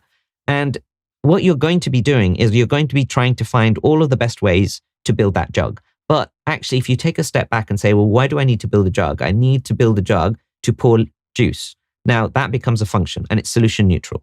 I'm pouring juice, but I don't actually necessarily need it to be a jug. It could be a bottle. It could be a container. It could be a kettle. It could be something else. And then your mind starts opening up to all different possible solutions based on identifying what the function is that you want it to do without really coming up with those solutions. Hopefully that makes sense. What we want to be doing is we want to be going through this kind of process. Pain points, benefits, understanding what the benefits are, and then we develop our products based on the results and the benefits we're going to get. Then we go down to functions, then we come up with ideas, then we do the features, go back to business case, and then we start building our minimum viable product. And we're going to take you through these steps. So there are 7 steps that we're going to go through. The first one is pain points. We've done that, which is done in problem. So actually we're going to just do 6 steps. So let's start with these things. Now, I put this in here on purpose because if you haven't done the problem module yet, or you haven't gone through that, please do go through and go back and go through it again before you come and do this, because this is built on the foundation that you've done a lot of work into really identifying the right problem statement. So I've included it in here again to make sure that we have covered this particular point. So let's have a look at an example problem statement. So young adults aged 16 to 25 are grappling with the tough reality of acne. We're back to the acne problem again. So it's not just about dealing with skin breakouts, it's the emotional stress, the social pressures, the confusion caused by much conflicting skincare advice. They're trying to find treatments that are both effective, affordable, all of that good stuff. Again, you can read the rest of it. So the problem statement will then have different pain points, and we will then have our problem statement as we had and outlined in the first sort of problem module. So this is another example here, which is busy parents struggle to maintain clean and organized homes. We're going to have 2 case studies that we're going to cycle between them. One of them is going to be a product-based, one of them is going to be service-based. So this will be we won't decide which one is a product or service yet, because you don't actually decide until later, but we've done them in a way that one of them will be a product, one of them will be a service. So in this case, it's busy parents struggle to maintain clean and organized homes due to time constraints, leading to increased stress, disorganized spaces, fatigue, missed quality family time, lack of cleaning expertise. They want a solution on, that addresses cleaning, but also saves time and enhances their overall home environment. Those are the 2 problem statements with pain points, exhaustion, stress, missed quality time, all of that good stuff. Again, you can pause and have a look. Right. So now we've got our problem statement. We want to start translating those problem statements and highlighting them and identifying them into solution neutral benefits. So once we've done step 1, we go on to step 2, which again, we touched on a little bit in the problem, which is the benefits, but we just want to again highlight and make sure that these are solution neutral benefits. So from pain points to benefits, again, you should have done some of that work. If you haven't fully formed it, then go back, please, and make sure it's done. But by doing this, it helps you understand what value your users are going to gain from choosing your product. It also helps you develop the product and service with the end results in mind. It helps you develop something that is actually going to work for the customer. And surprise, and funnily enough, it actually is what the customer needs, and they will keep coming back and knocking on your door to ask for more. It's going to support with your brand. It supports with marketing later on. It supports with sales. It supports with after sales. It's super important. Please do it. So from these pain points, from acne, you'll see that these were the pain points, like we mentioned before. We can then move them into the actual benefits. So instead of having irritation as a pain point, we would have the benefit being reduced redness and irritation. It's clearer skin, cleaner skin, balanced complexion, healthier skin, enhanced skin suppleness, smooth skin texture, stronger skin resilience, hormonal, all of that good stuff, improved self-confidence. So all of the benefits that we want to make sure that is in our product or service. And again, you can pause and have a look at all of them, but I think you're getting the idea of how we move it, and I don't want to labor the point. So with case study number 2, which is the busy parents managing households, here are the pain points, and here are the solution neutral benefits, which is like having a clean home, efficient cleaning, time saving, stress reduction, all of that good stuff. All right, so Your task is to create a list of solution neutral benefits to the pain points you've identified. If you already started having direct and indirect benefits from the problem, have a look at them and just go back and make sure that they're solution neutral and try and see if you can come up with any more at this stage. And that's step 2. Now let's move into converting them from benefits into solution neutral functions. And that is step 3, which is the one that we're on right now. Okay, so solution neutral functions. Functions are, like I said, pour juice. You're saying what the function of the thing you want it to do. It's a set of descriptions or specs that solve the needs without specifying how they're addressed. So essentially, it's define what the product must do in terms of functionality, not how it will do it in terms of, solution. So try and use a verb noun phrase like pour liquid, heat water, or heat liquid, stuff like that. So it'll be, crossroad, balanced complexion, stuff like that. So we can begin to start understanding how this product is going to function. And the reason why this is important is that sometimes the functions might not be laid out by the pain points or by the benefits. So in some cases, the pain points might be bad coffee, but actually you want to make sure that, you've got higher pressure, you've got good pressure to, brew the coffee. And that is a function that you're going to do that actually would not be identified as at the pain point stage. And that's why having this stage, this is more of the technical stage, if you will, based on what we're trying to achieve. So we're trying to focus on what the product or service will do, not how it will do it. So here is the acne example again. And you can see here, we had the first phase where we did pain points into the benefits, which we've already shown before. And now what we want to do is we want to have the benefits into functions, saying diagnose the skin, diagnose severity and track changes, balance, and when you're looking at, like when you've got the complexion, you can see that you want clear the skin pores. You want to regulate this, this sebum production. You want to destroy harmful microbes. You want to increase moisture retention. It becomes a little bit more technical, but what we're not doing here, we're not actually saying how it's going to do this. Enhance personal confidence, streamline choices, reduce expenses. All of these are functions of what it will do, but not how it will do it. Hopefully that's clear. Now let's have a look at the other example, which is the clean home. That was the benefits. Now we are going to move those benefits into solution neutral functions where you've got remove stains, disinfect surfaces, deodorize rooms, organize clutter, minimize cleaning time, simplify cleaning methods, ensure safety. All of this stuff is what the function needs to do of basically cleaning very, very easily. So your task is to come up with a list of solution neutral functions and focus on the what and not the how, because it will allow you to then start thinking about products and services and solutions that you might not have thought possible in the beginning because you're really just focusing on just the solution, right? So in some cases where you say, hey, I want to build a bridge, you're just going to think about building a bridge. But if you say, I want pedestrians to be able to cross a busy road, then you can say, I want to build a bridge. I can have an underpass tunnel. I can have a traffic light system. I can have a diversion. I can have this, that. There's so many different ways of doing it. So this is what I want you to do is not focus or fixate yourself on one solution just yet. Right. So step 4 is consider any operational and non-functional requirements, because we've been trying to think about what this thing must do functionally. But also sometimes there are things that we want to do from a benefits or a requirement perspective that really doesn't have a function, like, user-friendly interface or privacy and security, or, it's accessible or it's compliant, it adheres to regulations and standards. So these are functions that you also need to think about. And I want you to have a good think about your pain point. If, for example, if you're a medical service or a medical device, what kind of regulations and stipulations and standards do you have to adhere to? So your product and service needs to be able to do this. For example, if you're building a medical app, privacy and data and all of these things are super important, and they need to be part of the functions that you're doing, right? Okay, so hopefully that's clear. Once you've done your functions, you've now moved on to step 4, which is your ideation. And this is the creative process of generating and developing as many ideas as possible to solve a particular problem or challenge.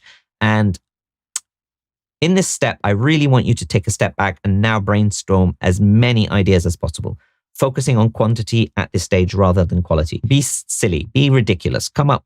It doesn't even need to be like remotely possible, but this is what's going to give you that creativity. This is what's going to give you that innovation. This is what's going to give you that spark of like, what about if we do this? How about we do that? How about this? How am I going to get this function? What are the different ways I can solve this particular function?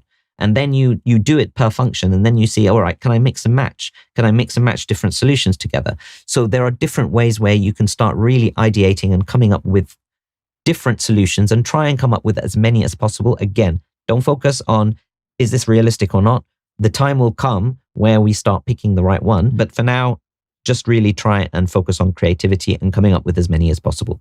So do not rule any ideas out at this stage, including whether or not it's a product or service. So even come up with products or services for these different types of products for these particular functions, right? So in the case of acne, 16 to 25-year-old, emotional suffering and physical suffering. So we've got a few ideas. Over-the-counter skincare line, a subscription-based skincare kit that delivers personalized skincare products monthly, a wearable device that treats acne using light therapy. You can see now how different these ideas are.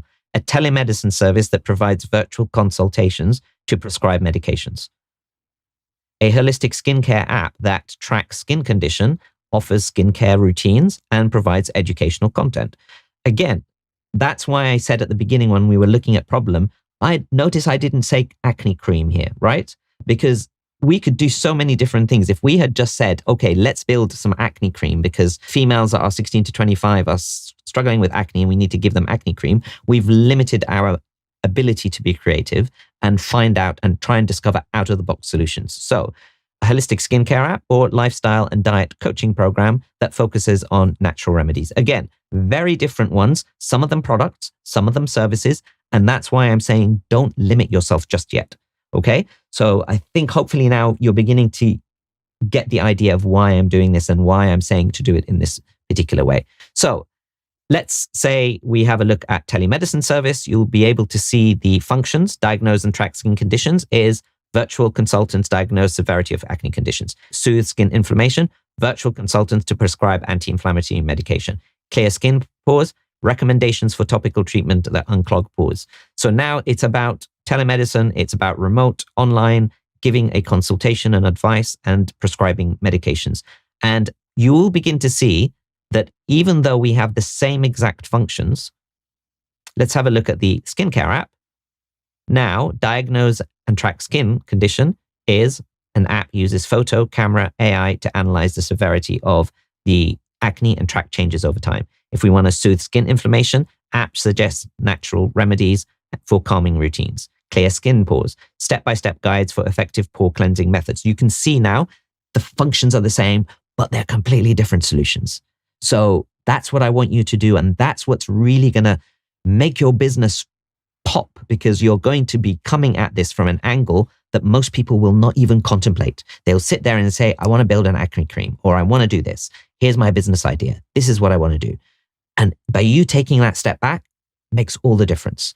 Okay. So I know I've labored the point, but it's so, so important. It really is so, so important. Let's have a look at the other busy parents one. So time management app, organizing and decluttering cleaning service with expert cleaners, multi-purpose and eco-friendly cleaning products, multi-purpose cleaning robot, digital cleaning assistance app, compact and efficient cleaning tools. Again, same functions, same benefits, same pain points, completely different solutions. And I'm not going to labor on this anymore. You get the idea. Please now you try and do this for your particular pain point and your benefits that you're trying to do. Brainstorm all of your ideas for possible solutions to the problem you're solving. Do not limit product or service and try and come up with as many as possible for your business idea. Now, step 5 is all about picking your solution. So how do you choose a solution? So go back to the customer benefits. Yes, them again. Customer benefits.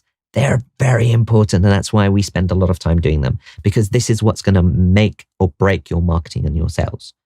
People don't buy features. People buy benefits. People buy results. People don't buy these things because they buy it because it's going to make them feel a certain way.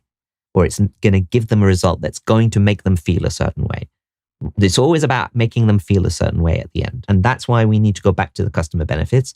And what you want to do is you want to start looking at your different solutions and see which solution best addresses your customer benefits and pain points. Remember, we're customer centric first. Which one of these? Pick a couple that stand out, and then you start considering factors such as feasibility.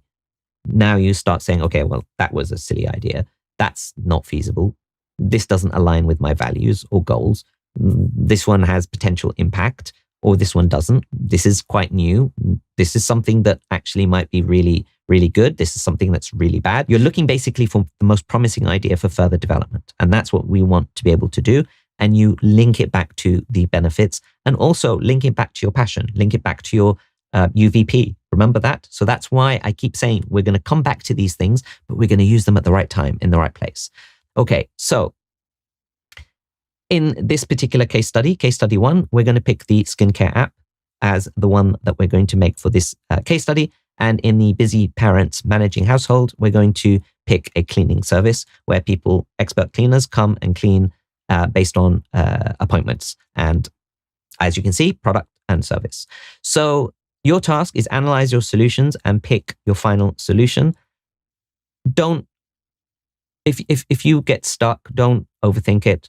Pick one that feels the right way, but make sure that you've done it based on a lot of data that you've done, because you've done a lot of research now. You should really have a good understanding of what the benefits are, what the pain points really are, what the core problems are. And if you think you've stumbled on a solution that really addresses it well, we just want to make sure that it's going to be financially viable, it's scalable, it's all of these things, it's feasible. So just have these sort of, sense check them and just make sure that that they make sense to you. Step 6 is then now we start looking at the features, because a lot of people start with the features and they say, let me have this idea. Let's have these features in there and let's sell these features, and nobody buys features. Everyone buys benefits and results. So we are now going to build the features to satisfy the benefits and the results. And that's the right way about going through them. So features are specific attributes, characteristics, or functionalities that a product or service offers to fulfill particular user needs or requirements. So they define what the product can do and how it can benefit the user. So they're really specific things that you are addressing pain points or value that you're adding to the user. So if we're looking at the skincare app, again, diagnose and track skin condition. We've got an app uses photo, camera, AI, app suggests this, all of these. And these then what we're going to do is we're going to start looking at the features. So we've got a skin analysis tool. Here's a feature. So in the case of the skincare app, again, you can see our functions here. This is still the functions section. We can now start looking at how we can address these functions by having specific features. So here we've got 1, 2, 3, 4, 5, 6 features. One of them is a skin analysis tool, which is users can upload pictures of their skin and the app uses AI. It's a feature. Personalized skincare routine based on the skin analysis. The app suggests a daily skincare routine with product recommendations, educational content, so on and so forth. And these now become features that you're now building into your product or service. Similar with your decluttering and organizing and cleaning services. The features are flexible scheduling, because remember, these are busy people and they want better quality of life. So you're giving them flexible scheduling, stress-free cleaning, decluttering assistance, eco-friendly cleaning, consultation and custom plans, so on and so forth, where you're beginning to now put features as a little bit of a selling point. But again, these selling points are tied back to convenience, to efficiency, to ease of use, to better quality of life, to all of the stuff that you have said before. And you're no longer just chasing a feature because it's cool or because it's technologically impressive, because nobody is going to buy it if it's just like, yeah, that's a cool piece of tech, but nobody actually wants it. Or that's a great feature, but I don't need it. Why should I pay for that? Can I remove that and get a discount from you? And you'll get that. And if you get that, you'll know that you've probably gone about building your features the wrong way. All right. So your task is list out all the features your solution needs to have at this stage. Okay, so we're almost there. Last step in the solution, and that's to assess the business case. Remember, we did business case part 1. Business case part 2 is here. We want to make sure that it makes a good business case. Because remember, when we looked at the business case before, we were just looking at whether or not this problem is worth solving. But now we've actually got a product or service or a solution. We want to understand, is this feasible? Is this going to scale? Is this going to do the stuff that we want it to do? This is the step here where you will determine whether or not your business idea and solution actually has a good, strong business case. First of all, we're going to look at, do the numbers add up? And for you to make $1 million, you need to sell one thing for $1 million, or 10 things for $100,000, or 100 things for $10,000, or 1,000 things for $1,000, and so on and so forth. You can see where you're going to be on the scale and how much volume, and the volume, then you go back to your market size and say, all right, is this viable or not? Is this price point good or not? And you will see at each price point, things that are very, very easy to sell at that price point based on the target market, of course. So, if you're selling a house, you can be selling a house for multiple millions. If you're selling a car, you can be selling a car for 10,000 or 100,000. If you're selling an online course, you can be selling it either for 1,000 or coaching for 10,000 or 100,000. There are different brackets, and you need to be saying, okay, if I'm selling this thing at 10,000, I only need 100. How can I get 100 to make $1 million, right? And then it becomes easy. And then you can start looking at, okay, once we get that product and people buy it, is this something that's going to be recurring, that they're going to be buying on a subscription basis? Or is this something that we can upsell them to? Or is this a one-off, so that we now need to know, okay, actually, they're just going to buy a house once every 5-10 years or whatever. So we can't have these customers come and go, and we need to generate new business all the time. So these are the kind of things that I want you to start thinking about. We'll delve into that into more detail down the line. But as a starting point, these are some rough numbers so that you can begin to start seeing whether or not this makes sense. So you need to validate your painkiller. And what I want you to do is I want you to check, is this feasible or not? Is this viable? So feasible is, can we actually do this? Is it feasible for us to actually make? Is this technologically possible? Is this technologically from a price point as well possible? It might cost you $1 million to make, and you just don't have the amount of money to be able to make this thing. So it might not be feasible for you at all. Feasible is one thing, but viable is another thing. Because viable is is this something that can remain feasible? Because if you go and borrow $1 million from a bank, or somebody invests in $1 million in you, and you invest it, and you actually make it happen, and you build this one product, and then you sell it for $10,000 and you've made a loss, or even you sell it for $1 million back and you pay back the $1 million, you haven't made a profit, but you haven't lost any money either, but it's not viable anymore because you don't have $1 million to build another one. So you need to understand that feasible is, can I do it once? Viable is, can I keep doing this? And then you want to understand, is this going to be profitable for me? Am I going to be able to make money from this? And then, is this scalable? Because as you start scaling, costs go up. Sometimes costs go down if you're mass producing, but also sometimes you're going to need to hire more people, and you're going to have a more complex organizational structure, and you're going to hire more qualified people and experience. And the economies of scale sometimes just do not work if you're operating on tiny, tiny margins. So you want to understand, is this something that I can scale into? But also, is this market size something that I can scale? Is it just a limited population of 100 people? Or is this something that actually there are multiple regions, or there are multiple different categories of product I can grow into, even though it might be a small market, but I can actually keep giving them new products or services, or it's a service that they're just going to keep on a retainer and a subscription? Can I scale that or not as well? So these are the kind of things that you want to be looking at. And last but not least, you want to be saying to yourself, is it the best option for your customers and for your business right now? And answer this as honestly as you can, because it might not be the best thing for your customers. You might get really excited about an idea, but actually it's not the best option for them. And like I said, again, when we look at this at CEO Entrepreneur, is do the right thing. Is this the best option for the customers? If it's not, then we're not going to do it. Do the right thing. So values, strategy, all of this comes into play here, where you're really sense checking again and saying, is this the best option for the customers? And then if it is this the best option for the business? Customer centric. Then, is this the best option for the business right now? Can we afford to do this? Do we have the time? Do we have the resources? Do we have the capabilities? All of that will play a factor, and I want you to really start thinking about these things. So with that said, here are ways for you to assess each of these items. So for feasibility, these are the things that you would go through: review and test your market research, competitor analysis, technical assessment, resource evaluation. If you want to go through viability, I'm going to run through these because you can, again, take your own time. You can go through each of these. Now you understand what they are meant to do and what each one is. Then I want you to be able to go through and ask, and here are some prompts for you so that you can begin to question whether or not this is the right thing for you and for your business. Is this viable? Here we go. And from a profitability, how much will it cost? How much can you sell it for? How many, will you be able to sell? So these are prompts that you can go through, and each of these questions are things that you sense check with and say, can I do this? Can I do this? Can I do this? And then you don't get caught out by building a product that nobody wants, that costs you too much, and you can't sell it for the price point that you want to, and the market size is not big enough. And then you sit there and say, no one's buying my product or service.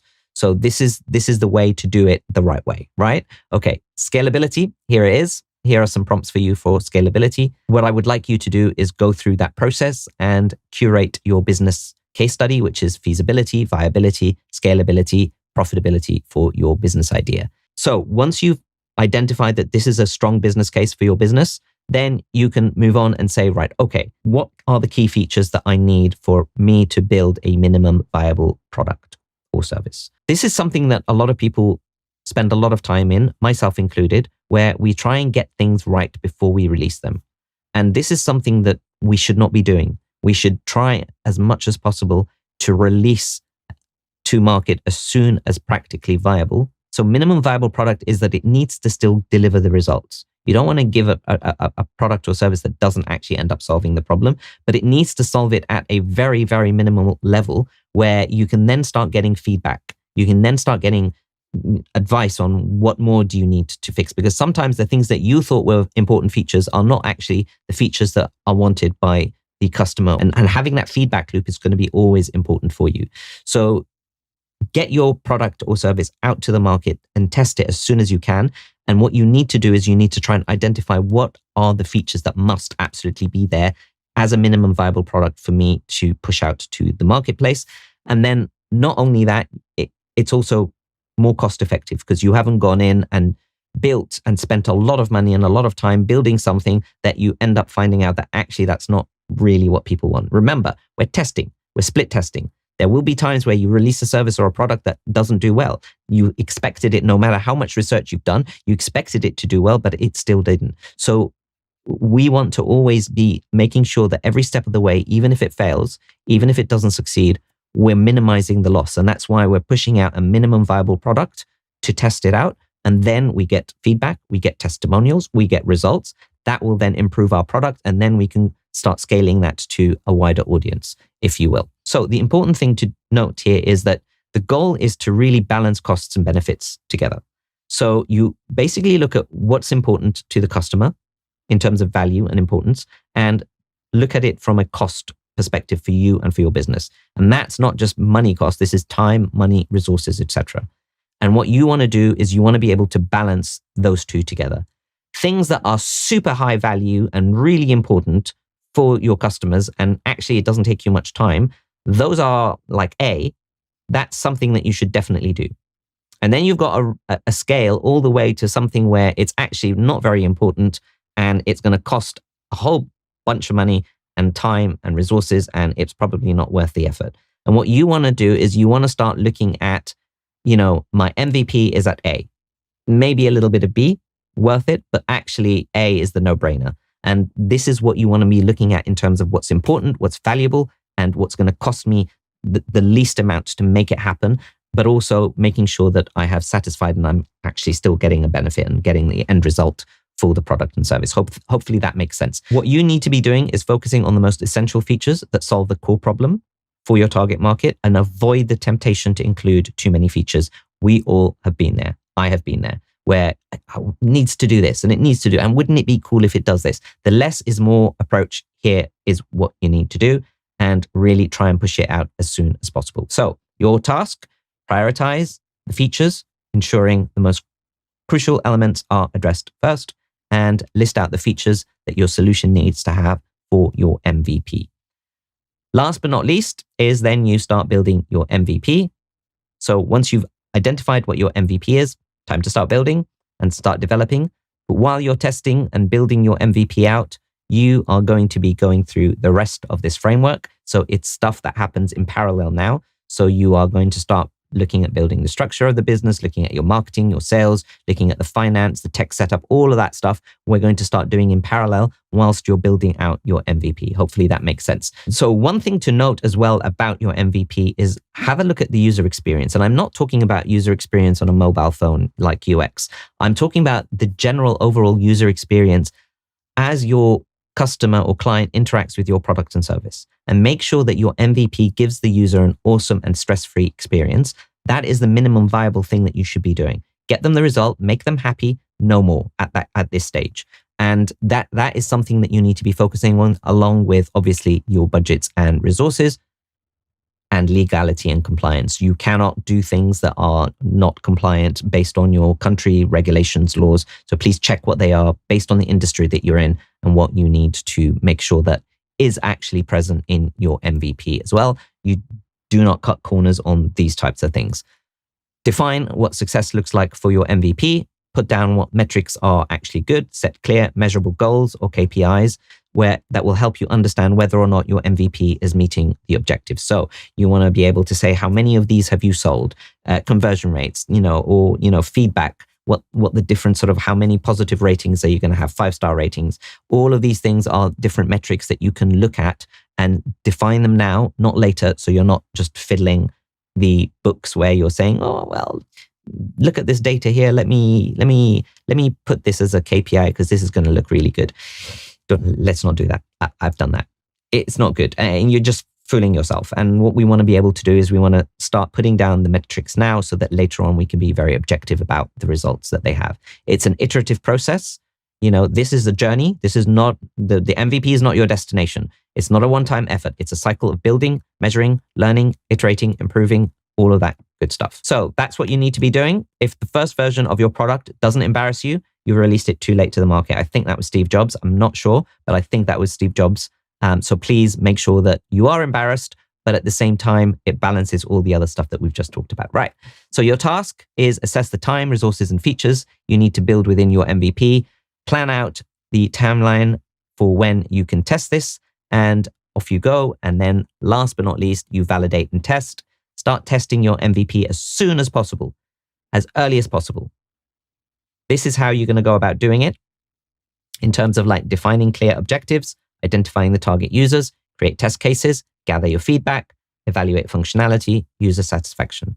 So with this, here are some examples of how you're going to validate it. So functionality testing, we want to be able to make sure that the functions we're promising actually work. Validate that the app accurately tracks skin conditions, provide personalized skincare routines, etc. Usability testing, observe users as they navigate the app, track their interactions, identify any usability issues or confusion.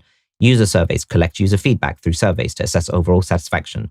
A/B testing, conduct A/B tests to compare different versions of the app and determine which features or design resonates better for users, so on and so forth. That's for this one. And here's another one for the cleaning service as a service. And this is how you would go and validate it.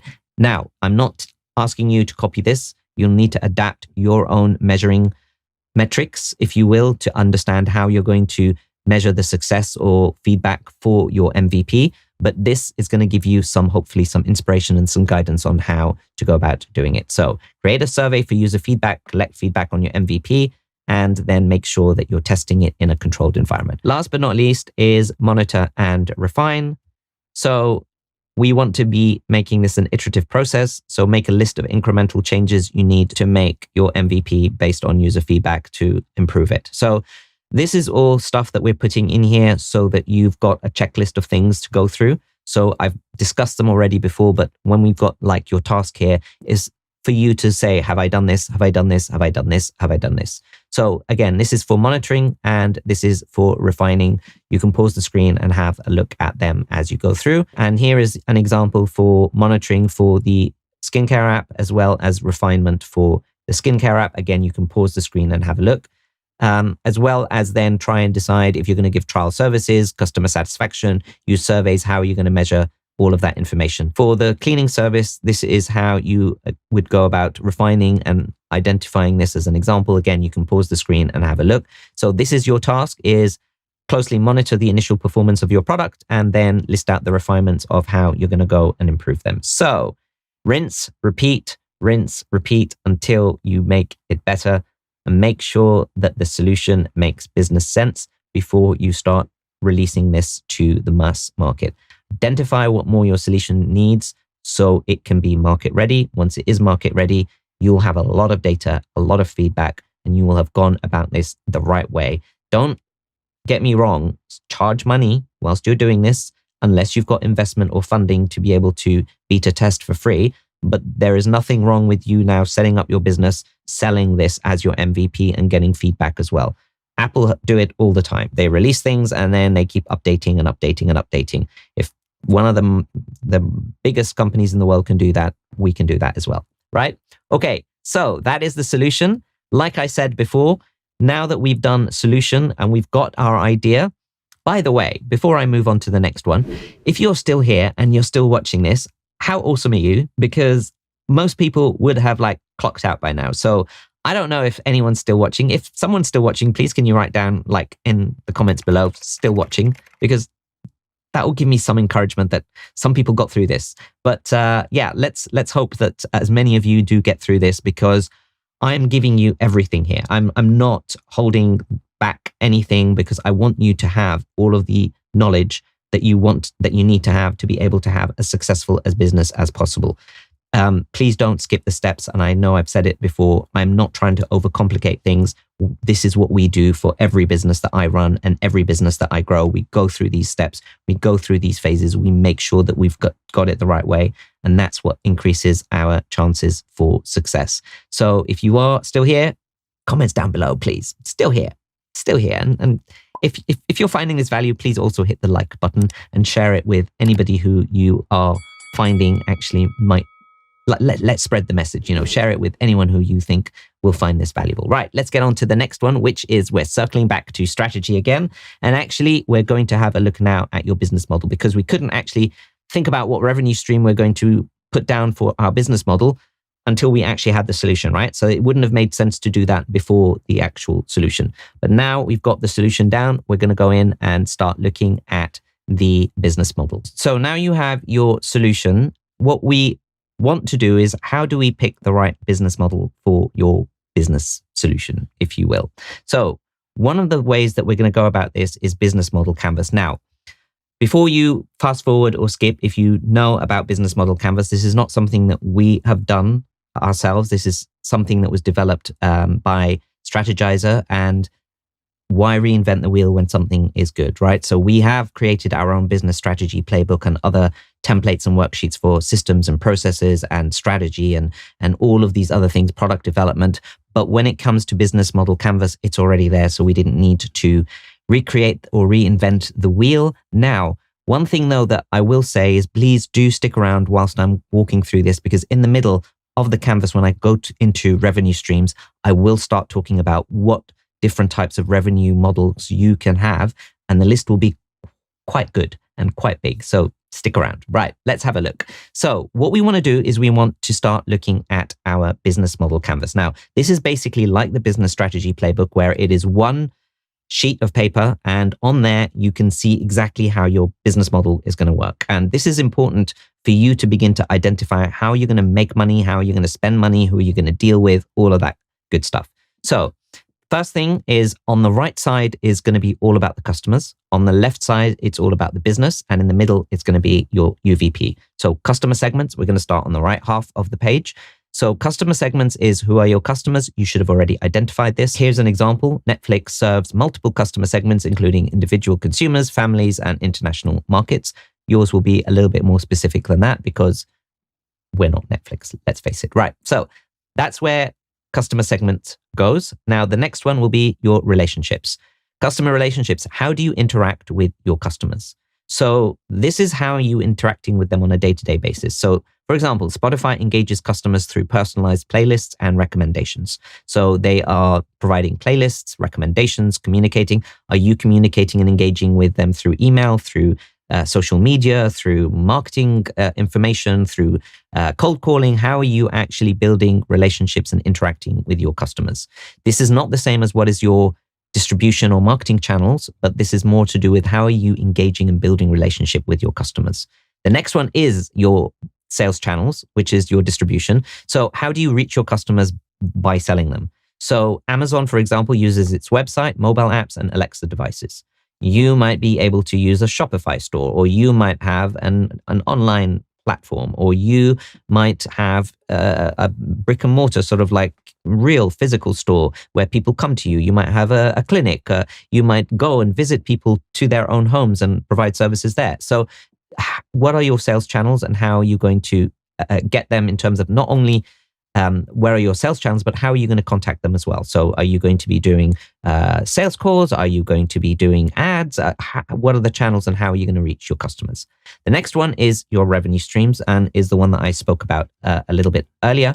So this is how do you earn money? And there are a lot of business models and a lot of revenue models out there. And I thought, let me try and have a list. So again, whilst it might not be exhaustive, it's probably covered the majority of different types of revenue models. So here is an example. Uber earns revenue from ride commissions and Uber Eats. So it's commission based from rides and stuff like that. But let's have a little bit more of a detailed look, shall we? So here are the different types of revenue models. You've got product-based models. And in there, you'll have things like manufacturing, where you produce goods and sell them at price that is higher than your production costs. Retail, buying products from wholesale and selling them at a markup to consumers. Wholesale, selling products in bulk to retailers or other businesses at a lower unit price but higher volume. So one's looking at low volume, higher price point. One's looking at higher volume, lower price point. Drop shipping, selling products without actually holding inventory. So this is also a common thing for Amazon. So you've got drop shipping, and that's a type of business model. Now, I'm not going to go through all of the different business models here, because this will be a ridiculously longer video than it already is ridiculously long. So I'm going to put them up here. So you've got here things like, service-based models, whether it's consulting, whether it's freelancing, whether it's agency, and how they actually make their money. And as you can see here, we've got a list of pretty much every business model out there. So you've got platform ones, which are marketplace, sharing economy, digital products, whether they're online courses, ebooks, coaching, digital media, subscription-based models, SaaS products, membership sites, freemium, and also the list goes on. We've got 2 pages. So one is rental, leasing, auction models, licensing models if you're doing franchise, or licensing out your brand, or licensing out IP, technology, all of these kind of things. Utility, usage models where it's metered services, like you're paying bills for utilities and things like that. Non-profit, social enterprise models. This is how they work. Affiliate models, experience models, ad-based models, hybrid models, and data-driven models. Now, this is not exhaustive, but I think it covers pretty much everybody. So once you've come up with your solution and you have identified it as a product or a service, have a look through this list here and basically try and identify which one of it fits best for you and which one you can test. And remember, you're not married to the business model. You can test a few of them. You can say, actually, let me try this, and then let me try this if that didn't work, and let me try that. Sometimes startups will go through multiple different types of business models until they find the one that works for them. They might have started off saying, we're going to run ads and make money off ads from our platform, but actually they end up making money from subscription services or as a SaaS platform. So there's no right or wrong here. The trick, like I said, again, is expecting that if this goes wrong, I have a backup plan and we've got enough cash to see us through this. And that's what we're trying to balance all the time as we're going through this aspect. So that's your revenue stream. Value propositions, you should by now know what unique value you are going to deliver. So for example, Apple delivers innovative technology with seamless user experience. It's all about its ecosystem, its user experience that's seamless from one device to another, and it's innovative, and privacy is another thing that they really sort of try to drive home anyway. Right, so key partners. Now we're on the left half of the canvas, which is who are your partners and suppliers. So examples, Uber partners with drivers and payment processors. So you will have payment processors because you're collecting, payment. If you are doing drop shipping, you've got your suppliers. If you're doing an agency, you've got your contractors that you're actually getting them to work with you on certain retainers and projects, so on and so forth. So all of this stuff is going to be in here as well. Then you've got your key activities. What activities are crucial to delivering your value proposition? So for example, Netflix focuses on content acquisition, production, and streaming technology. This is where these are the critical activities that they need. So you will need to say, okay, what is the core functionality or benefit that we provide, which makes us stand out? And these are the activities we need to focus on, because this is going to help you really understand that everything else is going to be noise. And these are the critical key activities that will make your business and make you stand out. And that is linked back to your strategy. Remember? So everything here, it's all connected. It's all connected. Anyway, right. So that's your key activities. Next one is key resources. So what assets are essential for your business? So Airbnb relies on platform, hosts, customer service. So these are the things that you will need to have as resources, whether it's devices, whether it's people, whether it's platforms, whether it's what resources will you need to basically make you able to deliver this product or service that you have. So that's where key resources goes. And last but not least, we've got the cost structure, which is what are you going to spend money on?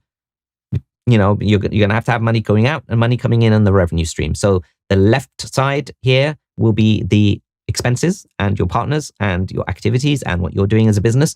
The right side is the customer. What are your major costs? So for example, Amazon incurs costs related to logistics, inventory, and technology infrastructure. So you need to start thinking about what is it that's going to cost me?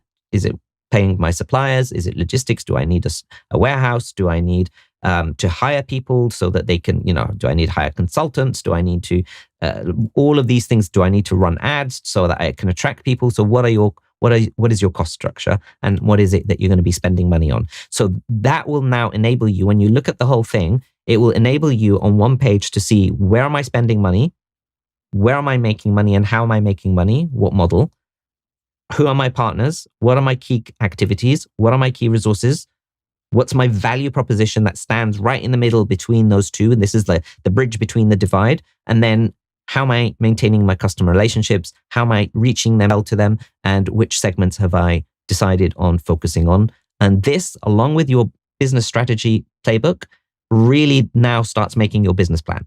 Now you begin to see hopefully where we're getting at with this, which is far, far more useful than you sitting down and trying to go through 40 pages of drivel and waffle that nobody's ever going to read as a traditional business plan. This is much, much better. And you will be able to clearly communicate this both for yourself and also other members in your team as you begin to scale and grow the business.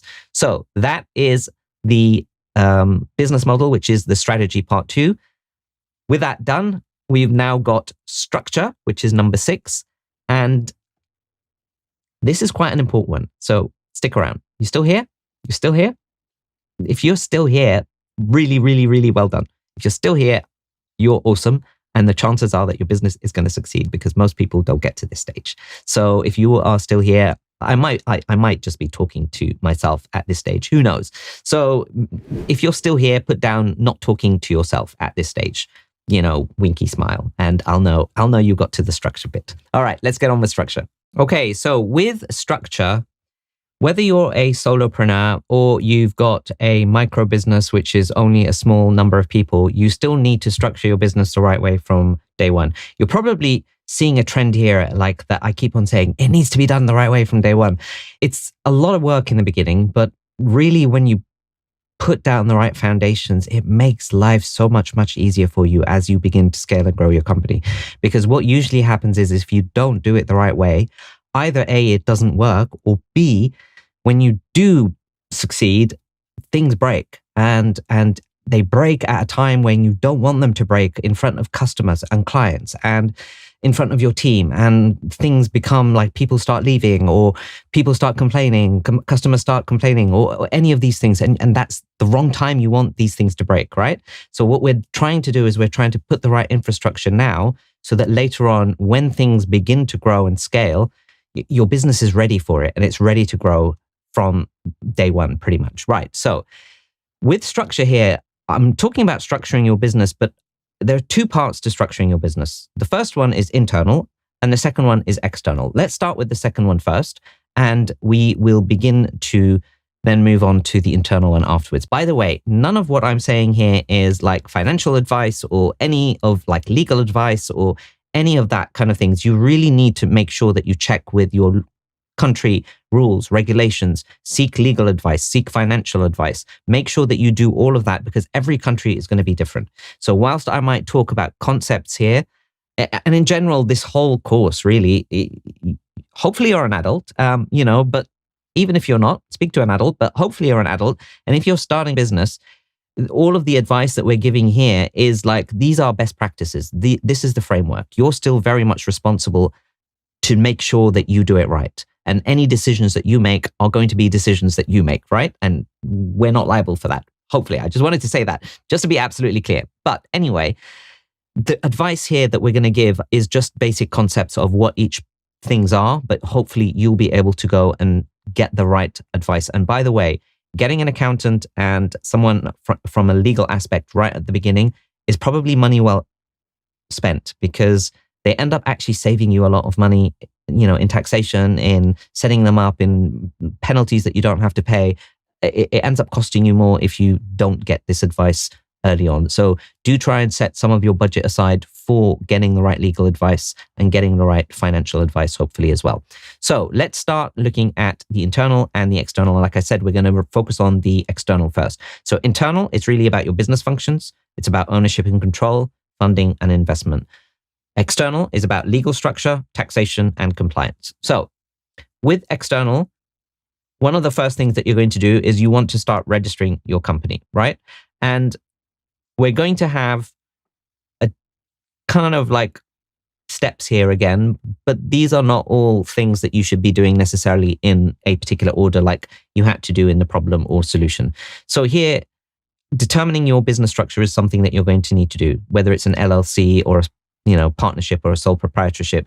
We're going to talk about them in more detail. You're going to need to choose and register your business name, obtain licenses and permits, look at tax regulation and tax law, and make sure that you've got filed organizational sort of documents that are important as well, because you might be asked to present them at certain times. So, and also opening up a business account. So let's start breaking each one of these down separately.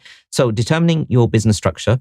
So it's going to matter on a few things. It's going to matter on your specific business needs, the country you're in, your financial situation, whether or not you've got partners or not, as well as your risk tolerance in terms of how much liability you're willing to risk personally, as well as for your family and your business.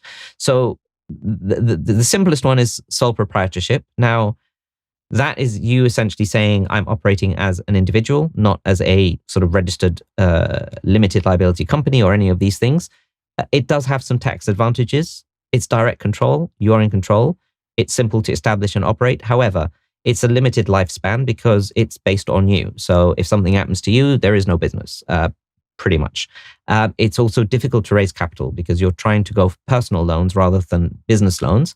You can, but it's still very much because there is also unlimited personal liability. So you could lose potentially your house, your assets, if you get into debt, or if contractors or suppliers start demanding money that you weren't able to pay them. They will come after your personal stuff. And that's why I tend to really veer away from this, because you want to make sure that you're in a place where you've got limited liability for the business and not for you or your loved ones. But from the get-go, that's probably the easiest one to start with, and it's probably the simplest one to establish and operate. And in some cases, it might be beneficial to do it. Partnerships are if you've got a partner, and sometimes, again, tax advantages, shared responsibility, easy to establish. There is complexity in taxing files, like who did what and who spent what, and all of these things.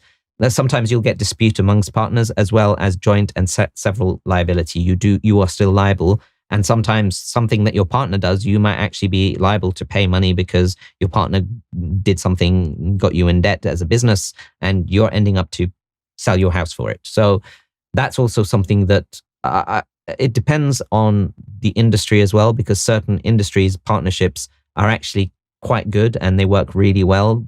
And the structure of how they are legally structured does give some form of protection. So again, ask for legal advice depending on the industry you're in.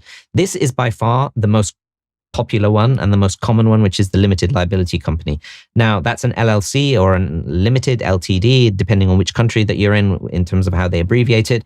This is essentially you registering a company and being a director on that company. you have limited liability. So there is no liability on your part personally. So they won't come after your house. They won't come after your cars. You won't come after your assets. They won't come after your family.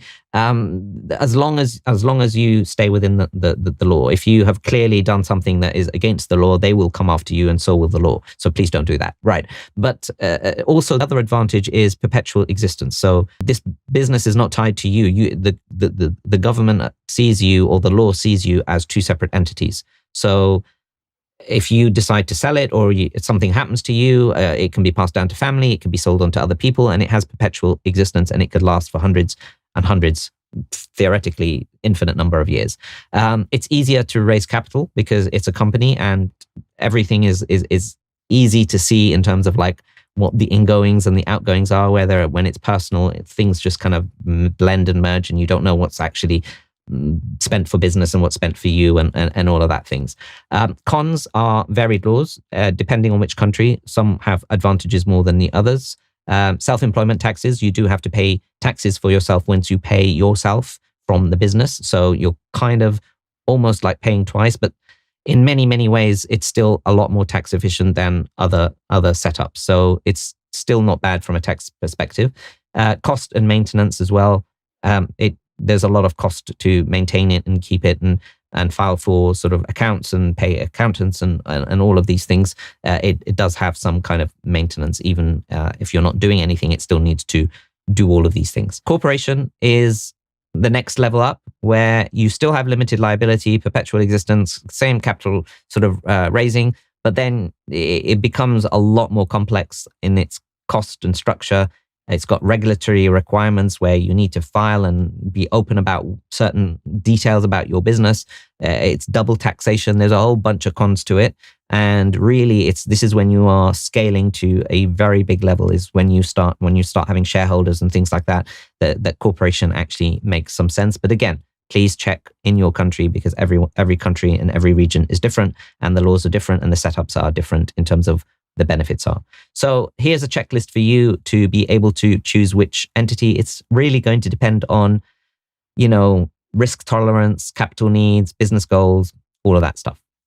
So next one is, let's have a look at registering your business name and choosing a name. Choose a unique name. Try and come up with a distinctive name that people will remember. Something that reflects your brand and your identity. Something that's easy for target audience to identify the name and pronounce it. Make sure that it's not registered and is not in use. So you might not be able to use it if it's trademarked or registered in your specific industry. So it might be registered and used in a different industry, and that might be fine in your country. Again, check with your country to see. Sometimes you cannot come up with, two company names cannot be the same. In other countries, they can be the same as long as they're in different industries, and so on and so forth. Have a look at your domain availability. So if you've come up with a name, see if there's a .com. That's always the best one, still by far, is .com. But you can look at country, .co.uk, .ca, .za, all of these are also viable. Even it depends on the type of business. It could be .tv, .ai, whatever, and there's a whole slew of them, but .com is usually still the one that a lot of people think to go to first. The next step is really making sure that you understand naming regulations in your country, because sometimes you can and cannot have certain words or certain things used in a country, and sometimes you need to take permission, and there might be trademarks, there might be laws about the country actually saying you have to name your company based on this if it's in this industry. So again, check with your country. Once you've got all of that and you've identified the name, you've got the domain, hopefully all the things, you can go and register your company name with the appropriate government body, and then you try and protect it if you feel that it's something worth protecting, like trademarking, to protect your brand identity. So that's your company name. The next two ones are like license and permits and tax regulation. So if you are in an industry where you need to have licenses and permits, whether you're selling food or you're selling medical devices, or whether you are providing medical services or like health or any of these kind of things, even from an engineering, construction, all of these things, they will have their own compliance and regulations that you need to abide by. And you need to make sure that you check and make sure that you are following and abiding and complying with all of these things. Here's a checklist for you to go through. Again, it's not exhaustive, but it's a good starting point guide for your business to try and get an idea of what you need to be looking for. So that's for regulations, and this is for compliance. Next one is filing organizational documents and opening up a business account. Now, you will need to have important company documents. Here is a kind of list of categories of what you will probably need to have. You might not have them all in the beginning, but you will probably build up having most of them at any given time. And you need to make sure that you've got a place where you can store them both digitally and in paper and make regular backups of them as well, in different locations in case like a fire happens, data breach, all of these things. You just need to make sure that you've got backups and backups of backups, hopefully. Right. So corporation documents, formation documents, financial documents, compliance, regulatory documents, employment contracts, HR documents, intellectual property documents if you're registering or filing any IP or trademarks or patents, contracts, agreements with your clients or with your customers or with your team or with your people, all of that stuff. Governance and meeting records in terms of like, minutes of meetings, insurance documents, as well as data protection because of data privacy laws now, and miscellaneous. So these are the main categories. I'll open this up a little bit more for you to be able to see a little bit more details in terms of examples of what these articles are. Again, this is not exhaustive, but you can begin to see that these are typical documents that a company will build up over time, and you need to make sure that you've got a nice place for you to store them as well. Here's a checklist for you, and hopefully that for the external structure. I told you we're going to try and be comprehensive in this course, right? We're not leaving anything unturned, hopefully. If you have any ideas about any extra videos that you would want us to do, please put in the comments below and say, hey, can you talk a little bit more about this? And we'd be more than happy to consider it if it gets asked enough times. Right, so internal business structure. Now let's have a look at your internal business and how you're going to structure your business internally. And again, you need to do it from day one. No surprise now. Okay, you get it. Right, okay. First thing is first, you, the business owner, the CEO, you can call yourself whatever, director, manager, business owner, CEO, Bob, whatever you want to call yourself, it doesn't matter. But that's the thing, is having a CEO mindset, understanding your role as the business owner and that you're running the business and managing the business to grow and scale it so that you can have the impact, the financial freedom, the time freedom that you really want to be able to have. You can't be working inside it 24/7, right?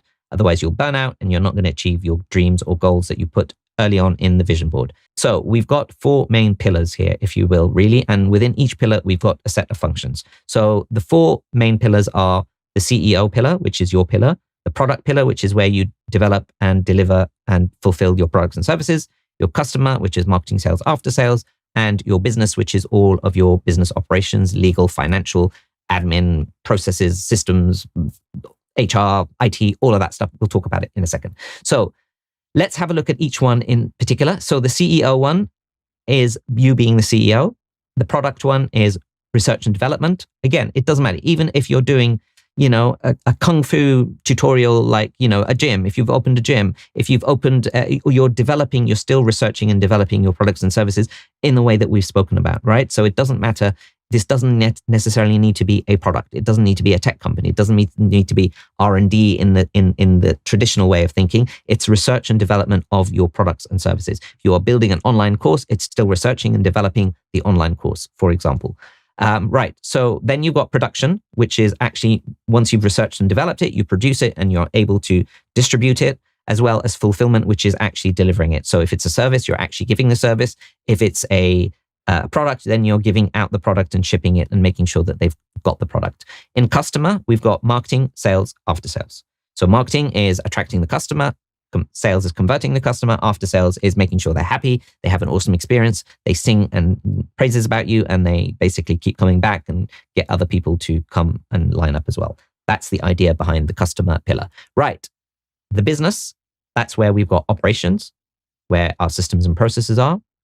We've got admin and management. And by the way, admin and management, there's a difference. Management is you managing the team, and admin is doing the admin work or the processes. Now, the difference between operations and management is the operations is designing how the operations and how things are going to be managed. Whereas management is actually then executing those. So one is designing it and designing the processes, designing the systems, designing all of these things of how they're going to be done. And then the admin and the management are actually executing the management and the administration of the business. Finance is accounts, bookkeeping, all of that good stuff, getting paid, paying. You need to get paid. You need to have a finance function. You've got it from day one. You're going to be doing it probably, and maybe you're going to outsource to a bookkeeper or an accountant, which I would recommend. But if you can't do that, you're still going to be doing that from day one. Legal, again, from day one. Purchasing, HR, IT, intelligence.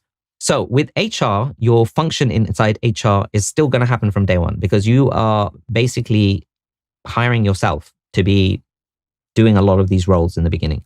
You're going to be working in your business. You're going to have contract with yourself. As a shareholder, you're going to open up a company. You're going to have all of these kind of things, and you're going to need to manage your satisfaction and you not overwhelming yourself and burning out. But also, even if you're outsourcing to a VA, or even if you're outsourcing to a supplier or a contractor, you'll need to actually also, it's human resources. And you are looking at all of the human resources that you're going to need to have so that your business can function. And you will still need to have it from day one. You don't necessarily need to hire anyone in HR until your business is a big size, usually around about 50 people or so. Anything under that, you're usually either doing it yourself or then having someone in-house as an admin doing that as a double role, and potentially even outsourcing out, a fractional HR person. You don't need to have one full-time all the time, but it's something that you will have from day one. Actually, all of these you're going to have from day one, even purchasing, for example. So this is where you will go and buy things. And you're going to need to buy equipment. You're going to need to buy stationery. You're going to need to buy websites and development of websites and all of these things. So all of that comes under purchasing. IT is your equipment. We all have IT at the moment, laptop and web services and all of these things. Intelligence is basically the data and the insights that you're getting for your intelligence. So as you are going through all of what we've been doing in this course is literally intelligence, really. We've been doing research, making sure that we've got the right data, the right information, the right feedback, the right testimonials, the right, all of that stuff, so that we're making the right business decisions based on data, based on intelligence. And as your business grows, this function becomes even more important as you scale your business. Once you scale beyond 6-7 figures, it then becomes a section of its own, which in this day and age is actually one of the most important sections, one of the most important functions inside your business. So that's your essentially the internal structure and the different pillars and the functions that you have inside your business. And along with your job description as the CEO in terms of what your role is, then that sort of really lays out all of the functions that you have inside your business. And let's have a look at trying to map out the next 3 to 5 years and what kind of positions you will want to have. So right at the beginning when you start, it's probably just you doing a lot of the things. You may have like an executive assistant or a VA. You might have like an accountant or a bookkeeper who does your accounts maybe even once a year. You've got legal to just basically set up the company, register the company. Again, all of these might be tiny outsourced stuff, but essentially it's you and maybe a VA. Then as your business grows, your first thing usually will be to add in fulfillment, because that's usually one of the things that takes the least amount of like leverage, because what you want to be doing is the things that are high leverage, your time where you can make more money for the business is where you should be spending your time. And things that are low leverage tasks are things that you should start giving out as soon as possible. So for example, you should be doing sales, because your hour spent selling a customer who's going to be on a retainer for you for 12 months and giving you $5,000 a month for, and that's $60,000 over a 12-month period, or you spending an hour. So you're doing an hour and actually making $60,000, or you spending an hour and working on a job that, you can pay someone $35 an hour for or $50 an hour for. And then the numbers don't make sense. And that's what I see a lot of people do, is that they sit there and they say, I need to do this thing and I need to work on this thing. But actually you can outsource that, get someone to do it, and you go and build the business. You go and grow the business, right? So this is what I want you to start thinking now in terms of what are the high leverage tasks that I need to be focusing on, and what functions do I need to hire out as soon as I can, and when it practically and financially makes sense, of course. Right, so that's your fulfillment. The next one after that is usually operations. And that's when you start getting someone to start looking at the systems and the processes within your business and logistics and all of these things and how your business is going to run. Because 9 times out of 10, we as entrepreneurs are visionaries. We don't go into the nitty-gritty details. We are, we've got the shiny object syndrome where it's like shiny, shiny, shiny, this idea, this idea, this idea. And then we sort of like pick something, and as soon as it's exciting, and then as soon as we touch it, then it becomes boring and we jump on to the next thing. And you want someone who's an integrator in your business, who then actually gets the stuff done in detail, who loves the numbers, loves the spreadsheets. Some entrepreneurs will have both. Some entrepreneurs will be integrators and not have the visionary. You need to identify who you are and hire the kind of the opposite end of that spectrum for you. So if you're a visionary, hire an integrator. If you're an integrator, hire a visionary who could really take your business and say, hey, this is our long-term destination and this is what we need to be doing. So that's usually the next hire. Then after that, we can start looking at production of actually making the products, as well as after sales. Customer service is usually something that also can be handed off quite relatively lower price point, and you're still maintaining the higher leverage tasks. Now, of course, every business is going to be different, and who you need to hire from day one is going to be different depending on the industry. But I'm just giving you an idea here of averages, of typical ways of how we would structure and grow a business. But again, you will need to have your own order and take it in the way that makes the most sense for you. So one way to look at it is like, what is the biggest thing that's holding you back from scaling, from growing? And if it's that thing, then you fix that thing. If you don't have the right systems and processes and you need to have them, you need to hire an operations person. If your fulfillment is like, you don't have enough time in the day because you're fulfilling, and your resource capacity is going to hit and you can't hire any more clients and you can't find time to sell to other clients, and get someone in fulfillment. And that's how you should be thinking about growing your business. Right. So next one then is sales. Right at the beginning, when you are under 100K in annual revenue, like let's say US dollars, under 100K, give or take, you are still doing the main sales. You are testing price, testing product, validating your MVP, doing all of these things so that you can understand the market, understand the pricing points, understand what it's going to take to sell this product and this item. And once you've understood what it's going to take to sell, then when you bring on sales teams, then it becomes really, really easy to train them, right? So that's what we want to be able to do, is it becomes so easy to train them because you've gone through it, you know the processes. So that's when you start building a sales team. And then after that, as your business grows more, your delegation is going to change. And this is what I was talking about early on in the course, where I was saying you shift gears, because you need to start shifting gears as your business grows. So for example, from a delegation perspective, initially it's going to be you and an admin, and you are giving them some tasks and you say, right, you do these tasks. So you're delegating tasks and they give you back the tasks, you approve it, you say it's good or not, and so it goes. And as you're growing your team, usually you're the boss and everyone is coming to you. But at one point you become the bottleneck.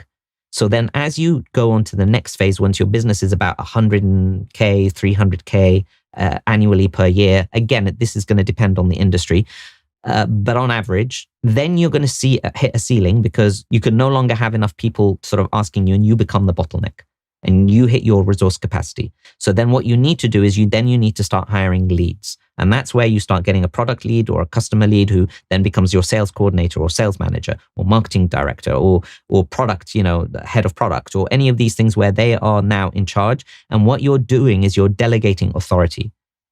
And rather than just delegating tasks, you're delegating authority. And you're saying, okay, now you have sign off on this. I'm no longer going to be the bottleneck. Here are the systems. Here are the processes. Here are our quality controls. Here's our strategy. Here's my business strategy. And here is your functional strategy. Go away and make sure it happens. And that's what you're doing. And as soon as you start growing then beyond 7 figures plus, then what you do is you shift gears again, and then you start delegating strategy. So that's when you start getting your COO, Chief Operations Officer, and CMO, your Chief Marketing Officer. And what you're doing is you're saying now, not here is your functional strategy. You come up with the functional strategy for me that aligns with the overall business strategy as a CEO that I put down. So the COO puts down an operations strategy. The CMO puts down a marketing strategy. And now you're delegating strategy, not just authority, not just tasks. And this is what I mean by shifting gears as you scale your business. And this applies across the board. Delegating is just one example of this. So what I want you to do is I want you to understand that this is where we're going and this is how the business can scale. So in this step here, we've got the leads, and these leads are managing the sales team or managing the production team. And then after that, the next stage after that, when you're multiple seven figures, this is where you start getting leadership teams. And then you are building a leadership team. You're no longer just building the team itself. You're building a leadership team that then builds, and then they delegate down authority, then they delegate down tasks, and so on and so forth. And that's how the business is able to scale without you being the bottleneck inside the business. Now, how you want to be able to do this is you want to be able to sit down and then map out like an org chart and sit down and say, okay, these are the functions that need to happen inside my business. When I first start off, it's going to be me, you sales, you marketing, you in operations, you're in admin, you're in finance, you're in HR. And then as your business starts growing, then you start saying, okay, I'm still in finance, but I might outsource to an accountant and I might outsource to a bookkeeper. I'm still, in operations, but I might outsource to, customer service or IT. I'm still the sales and marketing lead, but I might outsource to a copywriter. And then you've got your other people where you've outsourced like HR and outsourced like a VA. And, you've outsourced a lawyer, so on and so forth. And you can begin to see that now you are starting to switch yourself around with other team members. And then as your business grows, then you start having marketing leads, sales leads. They have their own smaller teams, so on and so forth. Operations manager has a VP of marketing. And as you grow and grow and grow, then you start getting, a COO, a CTO, a chief technical officer. And then they have their own leads and teams underneath them, and you sit at the top. And that's how you will build your business. But don't panic yet. You're not here yet.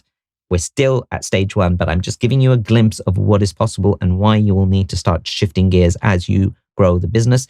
And whilst this course here focuses on Groundbreaker, Firestarter is, for example, is the next stage, and Trailblazer is the stage after that. So for 6 to 7 figures is Firestarter, 7 to 8 figures is Trailblazer. For now, we are just focusing on getting you started and getting you to build the right business so that you can scale it to $1 million. But hopefully our main first milestone is 100K, which is 6 figures in revenue. Now, whilst you're not there yet, one day you might want to be, which is why we're establishing the right structure right now.